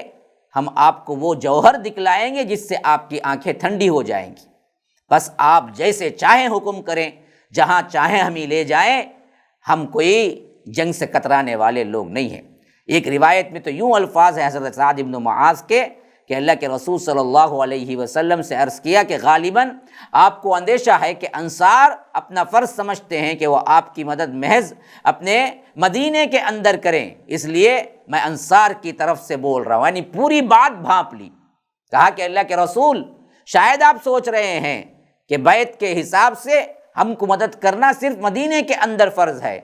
تو شاید یہی سوچ کر آپ ہم سے پوچھ رہے ہیں، تو میں پورے انصار کی طرف سے آپ سے کہہ رہا ہوں، آپ جہاں چاہیں تشریف لے جائیں، جس سے چاہیں تعلق بنائیں، جس سے چاہیں تعلق کاٹ لیں، ہمارے مال میں سے جو چاہیں لے لیں اور جو چاہیں دے دیں، اور جو آپ لے لیں گے وہ ہمارے نزدیک جو نہیں لیں گے اس سے زیادہ پسندیدہ ہوگا۔ یا رب، کیا الفاظ ہیں، کیا جوش ہے، کیا جذبہ ہے، کیا محبتیں ہیں۔ کہا کہ اللہ کے رسول، آپ ہمارے مال میں سے جو چاہیں لے لیں، جو چاہیں ہمیں دے دیں، لیکن جو آپ لے لیں گے ہمیں وہ زیادہ محبوب ہوگا جو آپ ہم کو دیں گے، کیونکہ وہ آپ نے لیا ہے، یہ اللہ کی راہ میں خرچ ہوگا، اس مال کو ہم زیادہ پسند کریں گے، اور اس معاملے میں آپ جو بھی فیصلہ کریں گے، آپ کے فیصلے کے ساتھ ہم آپ کے تابع ہوں گے۔ اللہ کی قسم، اگر آپ پیش قدمی کرتے ہوئے وہی الفاظ جو کہ مقداد بن عمر نے کہا تھا، برکِ غماد تک، یعنی آخری کونے تک پہنچ جائیں، تو ہم بھی آپ کے ساتھ پہنچ جائیں گے۔ حضرت سعد رضی اللہ عنہ کی یہ تقریر سن کر اللہ کے رسول صلی اللہ علیہ وسلم کے چہرے پر خوشی کی لہر دوڑ گئی، آپ پر ایک خوشی کا ایک اثر، ایک نشاط طاری ہو گیا۔ آپ نے فرمایا کہ چلو چلو، خوشی سے چلو، اللہ نے مجھ سے دو گروہوں میں سے ایک کا وعدہ کیا ہے، یا تو قافلہ یا تو فتح، دونوں میں سے ایک کا، اور فرمایا واللہ اس وقت گویا میں اپنی قوم کی قتل گاہیں دیکھ رہا ہوں، یعنی ایک ایک سردار قتل کہاں ہوگا، کیسے ہوگا، یہ خود اللہ تبارک و تعالی مجھے بتا رہا ہے۔ اس کے بعد اللہ کے رسول صلی اللہ علیہ وسلم آگے بڑھے اور چند پہاڑی موڑ سے گزر کر، جنہیں کیا ہے اصافر کہا جاتا ہے، دیت نامی ایک آبادی میں اترے، اور وہاں پر حنان نامی پہاڑ نما تودے، یعنی چھوٹا سا ایک ٹیلا تھا کہ دائیں ہاتھ کو موڑ کر بدر کے بالکل قریب نزول کیا اپنے لشکر کے ساتھ۔ یہاں آ کر پہنچنے کے بعد اللہ کے رسول صلی اللہ علیہ وسلم نے حضرت ابو بکر صدیق کو ہمراہ لیا، اور خود اطلاعات کو، یعنی خود اپنے طور پر نیوز اور خبریں لینے کے لیے کسی اور سے کہنے کے بجائے خود اللہ کے رسول صلی اللہ علیہ وسلم نکل پڑے۔ صدیق اکبر ساتھ میں تھے، تھوڑی ہی دور لشکر سے آگے نکلے جائزہ لیں کہ کیا حالات ہیں، تو ایک بوڑھا عرب مل گیا۔ اللہ کے رسول صلی اللہ علیہ وسلم نے اس سے قریش اور محمد، اصحاب محمد صلی اللہ علیہ وسلم کے بارے میں دریافت کیا۔ کیوں دونوں کے بارے میں دریافت کیا؟ اس واسطے کہ بوڑھے کو شک نہ ہو، یہ نہ معلوم ہو کہ یہ مسلمان ہیں، یہ آ کر محمد کے ساتھی ہیں یا اللہ کے رسول خود ہیں، یہ معلوم نہ ہو جائے، اس واسطے دونوں کی طرف کی خبریں پوچھی۔ اللہ کے رسول صلی اللہ علیہ وسلم اور صحابہ کے بارے میں بھی پوچھی، اور قریش کا جو لشکر مکے سے نکلا تھا اس بارے میں بھی پوچھی کہ کیا تمہیں اس کے بارے میں کچھ خبر ہے، معلوم ہے۔ لیکن اس ضعیف آدمی نے کہا، جب تک تم لوگ یہ نہیں بتاؤ گے کہ تمہارا تعلق کس قوم سے ہے، میں تمہیں کچھ نہیں بتاؤں گا۔ تو اللہ کے رسول صلی اللہ علیہ وسلم نے فرمایا، جب تم ہمیں بتا دو گے تو ہم بھی تمہیں بتا دیں گے کہ ہم کہاں سے ہیں۔ تو اس نے کہا کہ اچھا تو یہ بات ہے، تو آپ نے فرمایا ہاں۔ تو اس نے کہا کہ مجھے معلوم ہوا ہے کہ محمد اور ان کے ساتھی فلاں روز نکلے ہیں، اگر مجھے بتانے والے نے بالکل صحیح بتایا ہے تو آج وہ لوگ فلاں جگہ ہوں گے، اور ٹھیک اسی جگہ کا نام لیا جہاں پر اس وقت مدینے کا لشکر تھا۔ یعنی اس بڈھے کے معلومات بالکل صحیح تھے، جو اللہ کے رسول صلی اللہ علیہ وسلم کو خود بتا رہا تھا کہ آپ کہاں ہیں۔ اور پھر اس نے کہا کہ مجھے معلوم ہوا ہے کہ قریش فلاں دن نکلے ہیں، اگر مجھے بتانے والے نے صحیح بتایا ہے تو وہ آج فلاں جگہ ہوں گے، اور ٹھیک اسی جگہ کا نام لیا جہاں اس وقت مکے کا لشکر تھا، بعینی اسی جگہ کا نام لیا۔ اب جب بڈھا اپنی بات ختم کر چکا تو پھر اس کے بعد اس نے پوچھا کہ اچھا اب بتاؤ تم دونوں کس سے ہو؟ تو اللہ کے رسول صلی اللہ علیہ وسلم نے فرمایا ہم لوگ پانی سے ہیں، اور یہ کہہ کر وہ وہاں سے چل دیے۔ اور یہ بڈھا بکتا رہا، پانی سے؟ کون سے پانی سے؟ کہاں کے پانی سے؟ عراق کے پانی سے۔ یہاں پر اللہ کے رسول صلی اللہ علیہ وسلم نے ذومانی الفاظ استعمال کیے جاسوسی کے لیے۔ اللہ کے رسول صلی اللہ علیہ وسلم کا اصل مقصود تو یہ تھا کہ اللہ تبارک و تعالیٰ نے جو فرمایا تھا کہ وَجَعَلْنَا مِنَ الْمَاءِ كُلَّ شَيْءٍ حَيٍّ، ہم نے ہر چیز کو پانی سے بنایا ہے، ہر ایک چیز کو ہم نے زندگی جو دی ہے اسے ہم نے پانی سے کیا ہے۔ تو اللہ کے رسول صلی اللہ علیہ وسلم نے کہا کہ ہماری بھی پیدائش اصل پانی سے ہوئی ہے، اور یہ دراصل سمجھ رہا تھا دنیاوی اعتبار سے، اس وقت کے اعتبار سے کون سا پانی کہاں سے پانی، کیونکہ اللہ کے رسول صلی اللہ علیہ وسلم بتانا نہیں چاہتے تھے کہ اصل کون ہے۔ تو یہاں پر دیکھیے اللہ کے رسول صلی اللہ علیہ وسلم نے جاسوسی کا نظام بھی بتایا، سکھایا ہے، اور دشمنوں سے کیسے نمٹنا ہے یہ بھی بتایا۔ سیرت میں ہر پہلو آپ کو مل جائے گا۔ دیکھیے کس طرح اللہ کے رسول صلی اللہ علیہ وسلم یہاں امت کو سکھا رہے ہیں کہ ہوشیاری سے کام جہاں لینا ہے وہاں ہوشیاری سے کام لو، اتنے معصوم نہ بن جاؤ کہ دشمن تم پر چڑھ دوڑے، اتنے معصوم نہ بن جاؤ کہ تمہارے لیے وبال جان ہو جائے۔ معصومیت اچھی چیز ہے، سچ کہنا اچھی چیز ہے، لیکن جہاں پر آپ کو معاملات ذہانت و فطانت سے طے کرنا ہے وہاں ذہانت و فطانت چاہیے۔ وہاں پر حد درجہ آپ معصوم بن جانا، وہ نہ پوچھے بغیر بتا دینا کہ میں کہاں سے ہوں، تو یاد رکھو معاملہ بگڑ سکتا تھا۔ اور دوسری بات جو ہم کو وہ اچھی طرح پتہ چل رہی ہے کہ اللہ کے رسول صلی اللہ علیہ وسلم کو اللہ جو بذریعہ وحی بتا دیتا تھا، اس کے علاوہ اللہ کے رسول صلی اللہ علیہ وسلم کو کچھ نہیں معلوم تھا، غیب کا علم نہیں تھا، نہ کلی غیب کا علم اللہ نے کسی کو دیا تھا۔ جو ضرورت کا علم تھا وہ اللہ تبارک و تعالیٰ نے جب چاہا جتنا چاہا اتنا دیا۔ بس یہ بدر کا مقام ہے، لشکر کا معاملہ ہے، جنگ کی کیا کیفیت ہے، اضطراری حالت ہے، ایسے وقت میں سخت سے سخت ضرورت ہے۔ اللہ کے رسول صلی اللہ علیہ وسلم خود نکلتے ہیں، خود دیکھتے ہیں، خود حالات کو پرکھتے ہیں، خود بوڑھے سے ملتے ہیں، خود بوڑھے سے باتیں کر کے کیا ہے ذومانے الفاظ استعمال کر کے نیوز اس کے پاس سے لیتے ہیں۔ اگر عالم الغیب ہوتے تو اللہ کے رسول نہیں جانتے کہ ہم کہاں ہیں اور قریش کا لشکر کہاں ہے، معاملہ طے ہو جاتا اسی وقت۔ نکلنے کی کیا ضرورت تھی، جانے کی کیا ضرورت تھی، بوڑھے سے پوچھنے کی کیا ضرورت تھی، اور بوڑھے کو جواب اس طرح دینے کی کیا ضرورت تھی۔ ہوش کے ناخن لے، عقل کے ناخن لے، کیا نعوذ باللہ ثم نعوذ باللہ۔ اللہ کے رسول صلی اللہ علیہ وسلم یہاں پر جو نہیں تھے وہ بتا رہے ہیں۔ وہ لفظ کہتے ہوئے بھی مجھے ڈر لگتا ہے کہ ایکٹنگ کر رہے تھے اللہ کے رسول صلی اللہ علیہ وسلم، نعوذ باللہ ثم نعوذ باللہ۔ اللہ کے رسول کو جب معلوم تھا قریش کہاں ہے، قریش کا لشکر کہاں ہے، کب نکلا ہے، تو پھر تو کیا ہے، کیوں نکلنا تھا صدیق اکبر کے ساتھ، کیوں جا کے بوڑھے سے پوچھنا تھا، کیوں یہ مشقت کی ضرورت تھی۔ اللہ کے رسول کو سب کچھ معلوم تھا، پھر بھی یہاں پر اللہ کے رسول صلی اللہ علیہ وسلم ایسا ثابت کر رہے تھے کہ مجھے کچھ نہیں معلوم ہے۔ اتنی بڑی تہمت کوئی لگا سکتا ہے، اتنا بڑا گستاخ کوئی ہو سکتا ہے نبی کا، جو اللہ کے رسول صلی اللہ علیہ وسلم پر یہ تہمت لگائے کہ اللہ کے رسول جانتے تو سب تھے لیکن لوگوں کے ساتھ اس طرح چلتے تھے گویا کہ وہ جانتے ہی نہیں ہیں۔ نعوذ باللہ ثم نعوذ باللہ، اس سے بڑی تہمت کوئی اور نہیں ہو سکتی۔ تو یہاں پر اس بات سے صحیح طور پر بات معلوم ہو گئی، اللہ کے رسول صلی اللہ علیہ وسلم کو عالم الغیب کہنا بالکل بھی جائز نہیں ہے، نہ اللہ کے رسول صلی اللہ علیہ وسلم عالم الغیب تھے۔ ہاں غیب کی خبریں تھی جس کو اللہ تبارک و تعالی بھی اتنا ہی بتاتا تھا جتنا چاہتا تھا، اور جب چاہتا تھا تب ہی بتاتا تھا۔ ابھی جب کیا ہے حضرت سعد بن معاذ نے تقریر کی تو اللہ کے رسول صلی اللہ علیہ وسلم نے کہا کہ واللہ میں قریش کی قتل گاہوں کو دیکھ رہا ہوں، کہاں مریں گے وہ جگہیں میں نے دیکھ لی، لیکن ابھی جب بدر میں آ کے قیام کر لیا، لیکن اللہ کے رسول صلی اللہ علیہ وسلم کو یہ معلوم نہیں کہ قریش کا لشکر کہاں ہے۔ اس کی جاسوسی کے نکل پڑے۔ کیوں؟ اللہ نے بتا دیا کہ قریش کے فلاں فلاں سردار کہاں مرے گا، تو وہ کہہ دیا اللہ کے رسول نے کہ مجھے معلوم ہے کہ کہاں کہاں مرے گا۔ اللہ نے نہیں بتایا کہ قریش کا لشکر اب کہاں ہے، تو وہاں پر جس طرح جاسوسی کے ذریعے جس طرح خبریں لینا ہے، اسی حیثیت سے اللہ کے رسول صلی اللہ علیہ وسلم بھی نکلے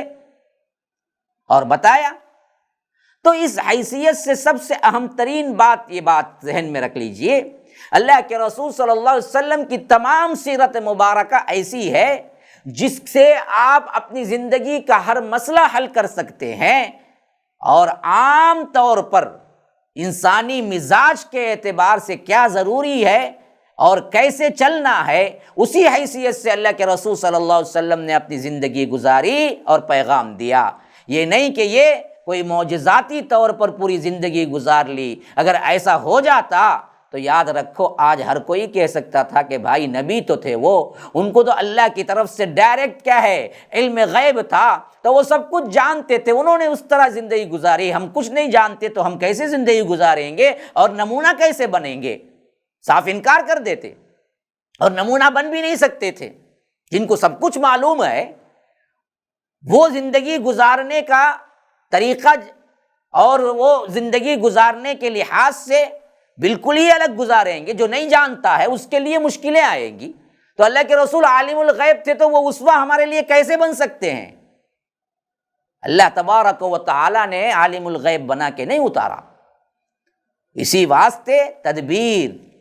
اسی واسطے انسانی مزاج کے اعتبار سے کیا کیا ضرورت کی چیزیں ہیں وہ سب اللہ کے رسول صلی اللہ علیہ وسلم نے اسی طرح ٹیکل کیا، اسی طرح اس کا کردار ادا کیا جس طرح ہر انسان کو، ہر مسلمان کو ضرورت پیش آتے وقت کرنی چاہیے۔ اللہ سمجھ کی توفیق دے۔ ھذا وباللہ التوفیق، وصلی اللہ وسلم علی نبینا محمد۔ اسأل اللہ لی ولکم ولسائر المسلمین من کل ذنب فاستغفروہ انہ هو الغفور الرحیم۔ والسلام علیکم ورحمۃ اللہ وبرکاتہ۔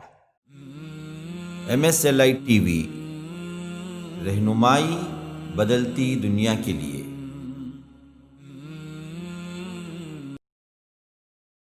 السلام علیکم ورحمۃ اللہ وبرکاتہ۔ الحمد للہ رب العالمین، الصلاة والسلام علی اشرف الانبیاء والمرسلین، نبینا محمد وعلی آلہ وصحبہ اجمعین، وعلی من تبعہم بإحسان الی یوم الدین، وبعد۔ فاعوذ باللہ السمیع العلیم من الشیطان الرجیم من ہمزہ ونفثہ ونفخہ۔ ان الذین تدعون من دون اللہ لن يخلقوا ذبابا ولو اجتمعوا له۔ وقال ایضا والذین تدعون من دونه ما يملكون من قطمیر۔ وقال تعالی قل افغیر اللہ تأمرونی اعبد ایہا الجاہلون۔ اللہم ارنا الحق حقا وارزقنا اتباعہ وارنا الباطل باطلا وارزقنا اجتنابہ۔ اللہم علمنا ما ينفعنا وانفعنا بما علمتنا وارزقنا علما۔ رب اشرح لی صدری ویسر لی امری واحلل عقدۃ من لسانی یفقہوا قولی۔ اس اللہ کے نام سے ابتدا جس کے ناموں کی کوئی انتہا ہی نہیں۔ ولو ان ما فی الارض من شجرۃ اقلام والبحر یمدہ من بعدہ سبعۃ ابحر ما نفدت کلمات اللہ۔ اس ذات اقدس پر کروڑوں درود و سلام ہوں جو تمام جہانوں کے لیے رحمت للعالمین بن کے آئے تھے۔ اللہم صلی علی محمد وعلی آل محمد کما صلیت علی ابراہیم وعلی آل ابراہیم انک حمید مجید، وبارک علی محمد وعلی آل محمد کما بارکت علی ابراہیم وعلی آل ابراہیم انک حمید مجید۔ برادران اسلام، واجب الاحترام بزرگوں، دوستوں، عزیز ساتھیوں، لائق احترام ماؤں اور بہنوں، العقیدۃ الاسلامیہ، اس عنوان کے تحت اللہ تبارک و تعالیٰ کے فضل و کرم سے MSLI لائف TV کے ذریعے میں مسلسل خطاب کر رہا ہوں۔ گزشتہ جو درس میں نے دیا تھا اس میں نے آپ سے وعدہ کیا تھا کہ جو لوگ یہ مغالطہ عوام کو دیتے ہیں یا غلط فہمی میں مبتلا کرتے ہیں کہ ہم جن کو وسیلہ یا ہم جن سے مانگتے ہیں وہ سب اللہ کے مقرب ترین بندے ولی ہیں، اور اللہ نے جن کو پکارنے سے منع کیا، جس کو شرک کہا اور مشرکین کو مشرک کہا، وہ لوگ بتوں کی پوجا پاٹ کرتے تھے۔ تو اس حیثیت سے قرآن میں جہاں کہیں استعمال ہوا ہے کہ اللہ کو چھوڑ کر دوسروں کو پکارتے تھے، تو وہ دوسرے اولیاء نہیں مراد تھے، بلکہ وہ دوسرے بت مراد تھے۔ ان بتوں کو پکارنے سے منع کیا گیا، ورنہ تو اولیاء اللہ کے مقرب بندوں کو پکارنے یا ان سے مدد طلب کرنے سے منع نہیں کیا گیا۔ اس طرح سمجھاتے ہوئے یہ لوگ عوام کو دھوکہ بھی دیتے ہیں، خود بھی دھوکہ کھاتے ہیں۔ اور میں نے بتایا تھا کہ انشاءاللہ اس باب میں آج کے اس ایپیسوڈ میں آپ کو بتاؤں گا کہ جتنے بت اس وقت کے لحاظ سے بھی تھے، وہ تمام کے تمام بت جتنے تھے وہ پورے کے پورے بھی وقت کے ولی ہی تھے، یا ولی ہی سمجھ کے ان لوگوں نے ان کو پوجا تھا، بت سمجھ کے نہیں۔ اس باب میں اچھی طرح سمجھ لیجئے، بت مجسموں اور قربان گاہوں کی اصل حقیقت جب جان لیں گے تو یاد رکھیے کہ ہمارے اس اشکال کے جوابات آپ کو اچھی طرح مل جائیں گے۔ میں نے پہلے بھی بتایا تھا کہ اس کے لیے اللہ تبارک و تعالی نے لفظ صنم استعمال کیا ہے، یا وثن استعمال کیا ہے، یا بعض جگہ تمثیل استعمال کیا ہے جس کی جمع تماثیل آئی ہے۔ تو لفظ صنم اور لفظ وثن، اس کا دونوں معنوں میں استعمال ہونا، بت کے معنی میں اور دوسرے معنی میں، عربی کے اندر کس طرح استعمال ہوتے ہیں، یا آ کر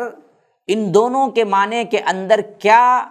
ہم آہنی ہے، یہ میں آپ کو بتاتا ہوں کہ صنم ہو یا وثن عام طور پر انسانی یا حیوانی شکل میں تراشا جاتا ہے، اور اس کی غرض اور اس کا مقصد اس کی پوجا ہوتی ہے۔ یعنی صنم اور وثن ایک دوسرے کے ہم معنی بھی ہیں، اور ایسا ہے جو عام طور پر انسانی یا حیوانی شکل اس کا تراشنا ثابت ہے، اور وہ غرض کیا ہوتی ہے، اس کی پرستش کرنا ہوتی ہے۔ بلکہ دوسرے لفظوں میں ہم یوں سمجھا سکتے ہیں کہ صنم اور وثن ہر اس چیز کو کہا جاتا ہے جس کی اللہ وحدہ لا شریک لہ کے سوا عبادت کی جائے۔ چنانچہ صنم کے مفہوم کو مشہور لغت کی کتاب جو کہ ڈکشنری کی حیثیت سے بہت ہی معتبر مانی جاتی ہے، محیط المحیط، اس کے مؤلف اس طرح لکھتے ہیں کہ صنم یا وثن کا اطلاق ہر اس صورت اور مجسمے پر ہوتا ہے جسے کسی انسان یا حیوان کی شکل پر اس کی عبادت کی غرض سے بنایا گیا ہو، بلکہ اللہ تعالیٰ کے سوا پوجی جانے والی ہر چیز صنم یا وثن اس کا استعمال ہو سکتا ہے۔ اللہ کے علاوہ جس کی بھی پوجا ہو اس چیز کا نام صنم وثن ہو سکتا ہے۔ یاد رکھیے، اگر وہ قبر کو پوجا کر رہا ہے تو قبر بھی اس کے لیے صنم وثن ہی کا کیا ہے، اعتبار کیا جائے گا۔ جھنڈے کو پوجتا ہے، بنڈے کو پوجتا ہے، گنبد کو پوجتا ہے، درگاہ کو پوجتا ہے، تو وہ بھی صنم اور وثن کے اندر ہی کیا ہے، آتے ہیں۔ اور عام طور پر صنم اور وثن لکڑی، پتھر، لوہا، سونا، چاندی وغیرہ سے انسانی شکل پر بنائے جانے والا وہ مجسمہ بھی ہے جو پوجا کے لیے لوگ بناتے ہیں، عبادت کے لیے۔ اسی واسطے امام ابن جریر طبری اور امام خازن لکھتے ہیں کہ اصنام جمع ہے صنم کی، اور وہ مجسمہ ہوتا ہے انسانی شکل کا جسے لکڑی، پتھر، لوہا، سونا، چاندی سے بنایا جاتا ہے۔ اور وثن بھی اسی چیز کو کہتے ہیں۔ دونوں مترادف الفاظ ہیں، کبھی وثن کہہ کے صنم مراد ہوتا ہے، کبھی صنم کہہ کے وثن مراد ہوتا ہے، لیکن یہ خالی بت کے لیے نہیں ہوتا ہے، بلکہ جس کی بھی عبادت کی جائے، خواہ وہ انسانی شکل میں ہو یا حیوانی شکل میں، جس کی بھی عبادت کی جائے اس چیز کو صنم اور وثن کہہ سکتے ہیں۔ لیکن ایک مائنوٹ فرق ہے کہ صنم اور وثن ایک دوسرے کے ہم معنی الفاظ ہیں، مگر بعض لوگوں نے ان دونوں لفظوں میں سے ہر ایک کو علیحدہ مفہوم میں بھی بیان کیا ہے۔ ان کے نزدیک یہ ہے کہ صنم وہ بت ہے جسے انسانی یا حیوانی شکل پر تراشا گیا ہو، اور وثن اس چیز کو کہا جاتا ہے جسے بطور بت کے استعمال کیا جاتا ہو۔ دیکھیے، ایک ہے تراشنا، ایک ہے عبادت کرنا اس کی۔ تو جو تراشا جاتا ہے اس کے لیے صنم کا استعمال ہوتا ہے، یا کوئی بھی چیز بغیر تراشے بھی، مثلا کسی پہاڑ کی چوٹی کو کوئی پوجنا شروع کر دیتا ہے، کوئی قدرتی منظر کو پوچھنا شروع کر دیتا ہے، تو یاد رکھیے اس کے لیے کیا ہے، وثن کا لفظ استعمال ہوتا ہے، کہ اسی واسطے کہتے ہیں کہ اس سے قطع نظر وہ تراش کے بغیر ہی عبادت کے لیے نصب ہو گیا ہو۔ مثلا کوئی خاص مقام ہی ایسا لگا کہ لوگوں نے پسند کر لیا، وہاں پوجا پاٹ شروع کر دی، اسے تراشا نہیں گیا بلکہ اس مقام کو ہی معبود بنا دیا گیا۔ ایسا بہت سا ہمارے ہاں بھی ہے، اور مشرکین اس سے پہلے جو تھے ان لوگوں نے بھی ایسے ہی قدرتی مناظر کو، کئی ایسے مقامات کو انہوں نے کیا کر دیا تھا، شکل دے دی تھی کہ یہاں عبادت کی جائے۔ تو صنم وہ بت ہے جسے کسی خاص شکل اور صورت پر کھڑا کیا گیا ہو، اس کے برعکس وثن وہ بت ہے جسے تراشا نہیں گیا بلکہ خاص جگہ متعین کر کے وہاں پر عبادت شروع کر دی گئی ہو۔ یہ ایک مائنوٹ فرق بھی علماء نے بیان کیا ہے۔ اب دیکھیے کہ صنم اور وثن کا اطلاق اہل لغت کے اعتبار سے جن کے ہاں معروف ہے، وہ اس طرح بیان کرتے ہیں۔ فتح المجید ان کے مؤلف اشارہ کرتے ہوئے لکھتے ہیں، بڑی پیاری بات لکھتے ہیں کہ بعض اوقات صنم کو ہی وثن کہہ دیا جاتا ہے، جیسا کہ حضرت ابراہیم علیہ السلام کا اللہ کے قرآن میں یہ قول مذکور ہے کہ انما تعبدون من دون اللہ اوثانا وتخلقون افکا، اور اسی طرح یہ بھی کہا جاتا ہے کہ وثن اپنے مفہوم کے اعتبار سے صنم کی بنسبت عام ہے، اور بہت ہی ہر وہ چیز اس کے اندر آ جاتی ہے جو تراشی بھی گئی ہو یا قدرتی طور پر اس کو بنا لیا گیا ہو۔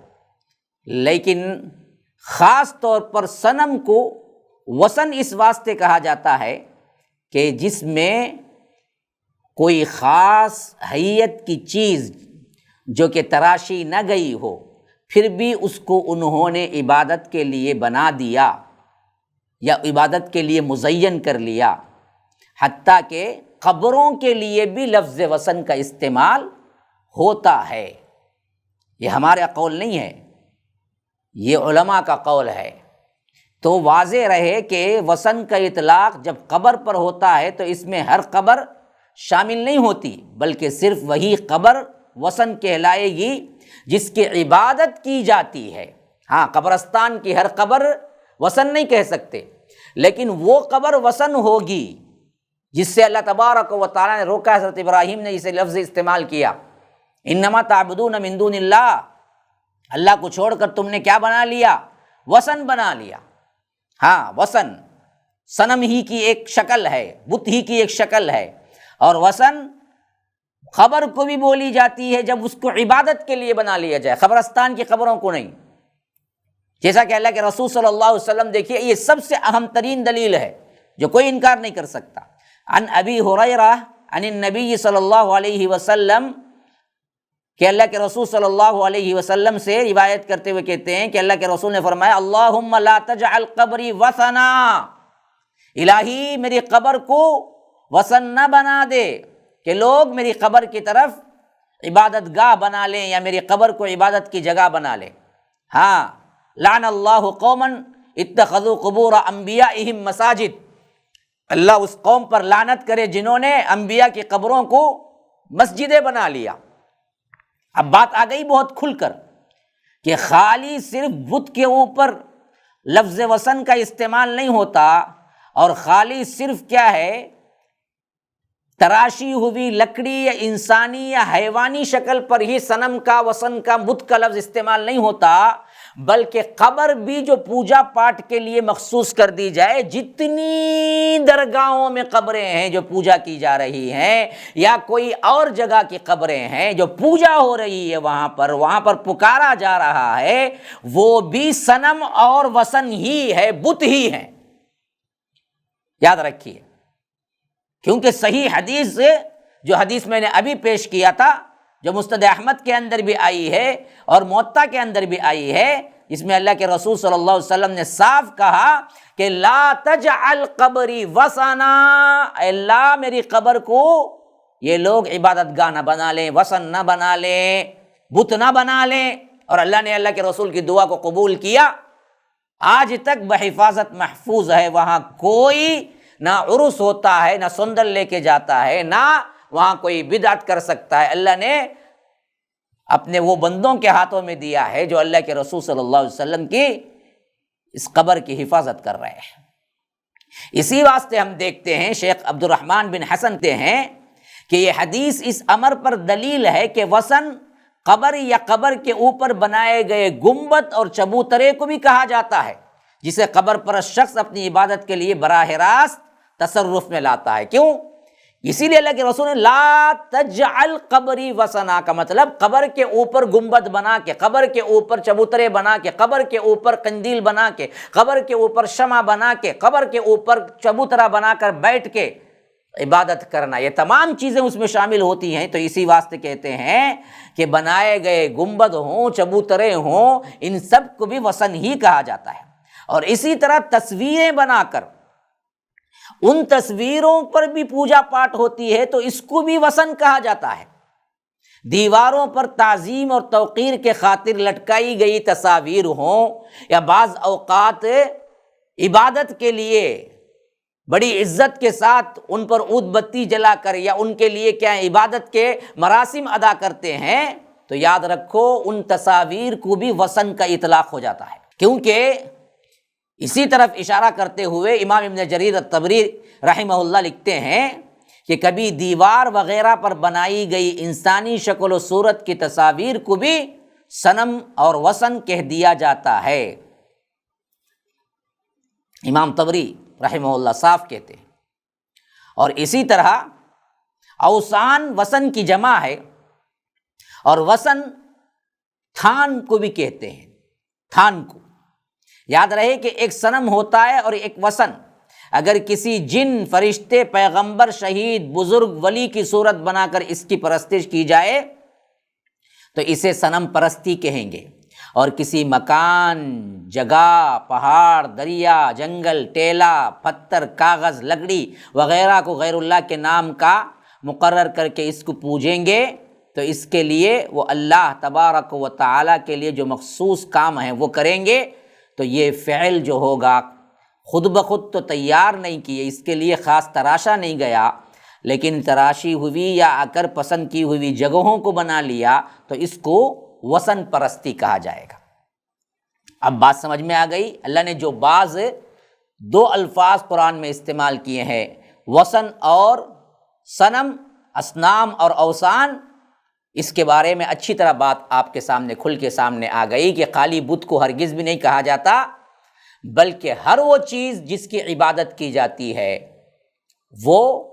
صنم اور وثن ہو سکتا ہے، نمبر ایک۔ نمبر دو، خاص طور پر عبادت کے لیے تراش کر، خواہ وہ انسانی شکل ہو یا حیوان کی یا کوئی بھی دوسری چیز کی شکل ہو بنا کر اس کی پوجا پاٹ کی ہو، تو خصوصیت سے وہ اصنام، بت، صنم کہے جائیں گے۔ لیکن جن کو بغیر تراشے، کسی پتھر کو، کسی دریا کے کونے کو، کسی ساحل کو، کسی ٹیلے کو پوجا پاٹ کے لیے مخصوص کر دیں گے تو اسے وثن کہیں گے۔ اور اللہ کے رسول نے قبر کے لیے بھی لفظ وثن کا لفظ استعمال کیا اور امت کو بتا دیا کہ دیکھو میری قبر پر پوجا پاٹ نہ کرنا، اور اللہ سے دعا کی کہ اللہم لا تجعل قبری وثنا، اے اللہ میری قبر کو وثن سے بچا۔ تو خالی خولی بت کے لیے استعمال نہیں ہوتا، بلکہ کیا ہے، ہر اس چیز کے لیے استعمال ہوتا ہے جس کو عبادت کے لیے مخصوص کر دیا جائے۔ اب آئیے دوسری جس سے وہ شبہات پیدا کرتے ہیں وہ آیات۔ میں نے آپ کے سامنے حج کی آیت پڑھی شروع خطبے ہی میں، جس میں اللہ کہتا ہے کہ بے شک جو لوگ ان الذین تدعون من دون اللہ لن یخلقوا ذبابا، اللہ کو چھوڑ کر دوسروں کو پکارتے ہیں، وہ ایک مکھی بھی پیدا نہیں کر سکتے۔ دوسری جگہ فرمایا والذین تدعون من دونہ ما یملکون من قطمیر، فرمایا کہ جو لوگ اللہ کو چھوڑ کر دوسروں کو پکارتے ہیں وہ ایک قطمیر کے بھی مالک نہیں ہیں۔ اور قطمیر کس کو کہتے ہیں؟ کھجور کے بیج کے اوپر جو جھلی ہوتی ہے اس جھلی کو کہتے ہیں۔ اور اسی طرح فرمایا کہ قل افغیر اللہ تأمرونی اعبد ایھا الجاہلون، اللہ کے رسول آپ کہہ دیجئے اے جاہلو، کیا تم مجھ سے اللہ کے سوا اوروں کی عبادت کا کہتے ہو؟ اوروں کا کون اور ہیں؟ اچھا ابھی آئیے وَإِلَىٰ عَادٍ أَخَاهُمْ هُودًا قَالَ يَا قَوْمِ اعْبُدُوا اللَّهَ، قوم عاد کی طرف ان کے بھائی ہود کو ہم نے بھیجا، انہوں نے کہا کہ میری قوم کے لوگوں اللہ کی عبادت کرو، اس کے سوا تمہارا کوئی معبود نہیں۔ وَإِلَىٰ ثَمُودَ أَخَاهُمْ صَالِحًا قَالَ يَا قَوْمِ اعْبُدُوا اللَّهَ، قوم سمود کی طرف ان کے بھائی صالح کو بھیجا، انہوں نے کہا کہ اے میری قوم کے لوگوں تم اللہ کی عبادت کرو، اس کے سوا کوئی معبود نہیں۔ تو یہاں پر اللہ کے سوا من دون اللہ من دون اللہ من دون اللہ ہر جگہ آیا ہے۔ دیکھیے اب ان آیات اور اس جیسی متعدد اور آیات جو ہیں، اس جیسے متعدد اور جو آیات وارد ہوئے ہیں، اس میں لفظ من دون اللہ، اللہ کو چھوڑ کر یا غیرہ جو آیا ہے، اس کی تفسیر کرتے ہوئے بعض مفسرین نے صاف لکھ دیا کہ یہاں پر صرف بت ہیں، اللہ کے علاوہ کا مطلب بت ہیں، اصنام ہیں، یہاں پر اس کے علاوہ نیک بندوں کی قبریں مراد نہیں ہیں، اس طرح دھوکہ دیا۔ ہاں حتیٰ کہ عوام کو نہیں بلکہ اچھے اچھے پڑھے لکھے حضرات کو بھی یہ تفسیری عبارات متاثر کر گئی، جن کے قلب و دماغ پر قبر پرستی کی لذت کا غلبہ ہو چکا، ان لوگوں کو خواہ وہ پڑھے لکھے ہی کیوں نہ ہو، کہنا شروع کر دیا کہ قرآن کریم میں جہاں کہیں بھی اللہ کے سوا دوسرے ہستیوں کو پکارنے اور ما فوق الاسباب حاجات اور شدائد کے وقت میں غائبانہ طور پر ان کی مدد طلب کرنے یا انہیں نفع و نقصان کا مالک سمجھنے کی جو ممانعت وارد ہوئی ہے، وہ ایسی ہستیوں کے لیے جو من دون اللہ یا غیر اللہ کا لفظ متعارف کروایا گیا ہے،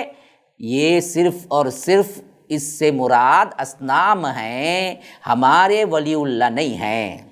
تو لہٰذا جو لوگ قبروں پر، قبوں پر، گنبدوں پر، درگاہوں پر جا کر نظر و نیاز دیتے، منتیں مانتے، ان کے ارد گرد طواف کرتے، اعتکاف بیٹھتے، ان کو اپنی مشکلات اور بلیات میں پکارتے، ان سے اپنی حاجات برآوری کے لیے دعائیں کرتے، ان کے عقیدتوں اور محبتوں کا مرکز یہ قبور یا آستانے اور یہ وہ ہستیاں ہیں جن کو یہ لوگ قبروں میں اندر مدفون ہیں سمجھتے ہیں، تو یہ اللہ کے ولی اور اس کے برگزیدہ صالح بندے ہیں سمجھتے ہیں، تو بھلا ان کے صالح بندوں کے ساتھ کہاں قبر پرستی، کہاں بت؟ یہ تو بڑے صالح بندے ہیں نا جی، ہم بتوں کی کہاں پوچھتے ہیں؟ اور من دون اللہ سے مراد سب کے سب تو کیا ہیں؟ بت ہیں، خبر تھوڑی ہیں، ولی اللہ تھوڑی ہیں۔ تو یہ ہے اصل فکر جس کی طرف اچھے اچھوں کو کیا کیا، متوجہ کر کے یہ لوگ دھوکہ دیتے ہیں۔ یہ ہے وہ تباہ کن شبہ اور مہلک ترین دھوکہ جس نے عقل و فکر کے ایوانوں کے اندر دور اندیشی اور عاقبت سازی کے دریچوں کو مقفل کر رکھا ہے۔ ان کے کیا ہے، سوچنے کے پورے ذہنوں کو تالا لگا دیا، تالا رکھ دیا گیا انہیں، اور انسانوں کے ہجوم جماعتوں کے جماعت اپنی توحیدی اور فطری معرفت کی عزت و آبرو کو بلا روک ٹوک تباہ کرنے پر تلے ہوئے ہیں۔ یہ لوگ شرک اور کفر کو اصنام اور بتوں کی عبادت کے ساتھ خاص کر کے بت پرستی کے سارے اعمال اور وظائف بزرگوں اور ان کے قبروں کے ساتھ بجا لانے کے بڑے خواہش مند بھی ہیں، بڑے خوش ہوتے ہیں، یہ سمجھتے ہوئے کہ شرک تو بتوں کی عبادت اور ان کو پکارنے اور ان کے نظر و نیاز دینے اور ان پر اعتکاف بیٹھنے یا ان کے ارد گرد طواف کرنے کا نام ہے۔ ہم تو قطعاً ایسا نہیں کرتے، بلکہ ہم تو یہ سارے معاملات، خواہ وہ نظر و نیاز ہوں، سجدہ ہو، پکار ہو، اعتکاف ہو، طواف ہو، فلاں فلاں ہو، ولیوں، بزرگوں اور اللہ کے مقرب بندوں کے لیے کرتے ہیں۔ بتوں اور مجسموں کی عبادت سے تو ہم بھی نفرت کا اظہار کرتے ہیں۔ اب آئیے اس شبہ کا کیا ازالہ ہے، اس کا جواب کیا ہے؟ سب سے پہلا یہ قاعدہ کلیہ یاد رکھ لیجئے کہ آج تک دنیا میں کوئی بھی ایسی قوم نہیں گزری جس نے محض لکڑی، پتھر، اینٹ، سونا، چاندی وغیرہ بے جان مورتی اور مجسمے کو قدرت اور تخلیق کا مالک، عبادتوں اور محبتوں کا مستحق اور مشکل کشائی، حاجت روائی کا اہل قرار دیا ہو۔ ہرگز بھی نہیں۔ اس کے پیچھے ایک کہانی ہوتی ہے، اس کے پیچھے ایک نام ہوتا ہے، اسی کہانی، اسی نام کو کہ اصل میں کیا ہے، سجدے ہوتے ہیں۔ خالی خولی وہ سونے کی مورتی کو یا خالی خولی وہ اینٹوں سے بنائی گئی عمارت کو یا وہ مجسمے کو یا وہ لکڑی کو وہ ہرگز بھی پوچھتے نہیں۔ آج تک ایسی کوئی قوم پیدا ہی نہیں ہوئی جو اچانک کیا کی، کوئی قوم کوئی پتھر کوئی مجسمہ اٹھا کے پوجنے لگی، جب تک کہ اسے ایک نام نہ دیا اور اس کے پیچھے ایک کہانی نہ گھڑی کہ یہ بڑے اللہ والے تھے یا بڑا تھے یا ان کے پاس یہ قدرت تھی یا اس نے ایسا کیا یا اس کے پاس شیطان تھے یا یہ قوت تھی۔ جب تک کہ اس کے پیچھے نام اور کہانی نہیں گھڑتے تب تک کوئی بھی گری پڑی چیز کو اٹھا کر یا تراش کر بت نہیں بناتا، جب تک کہ اسے نہیں نام دیتے۔ تو ناموں کے ساتھ ہے، اسی لیے اللہ نے فرمایا ان ہی الا اسماء سمیتموها، تم نے نام رکھ چھوڑے ہیں،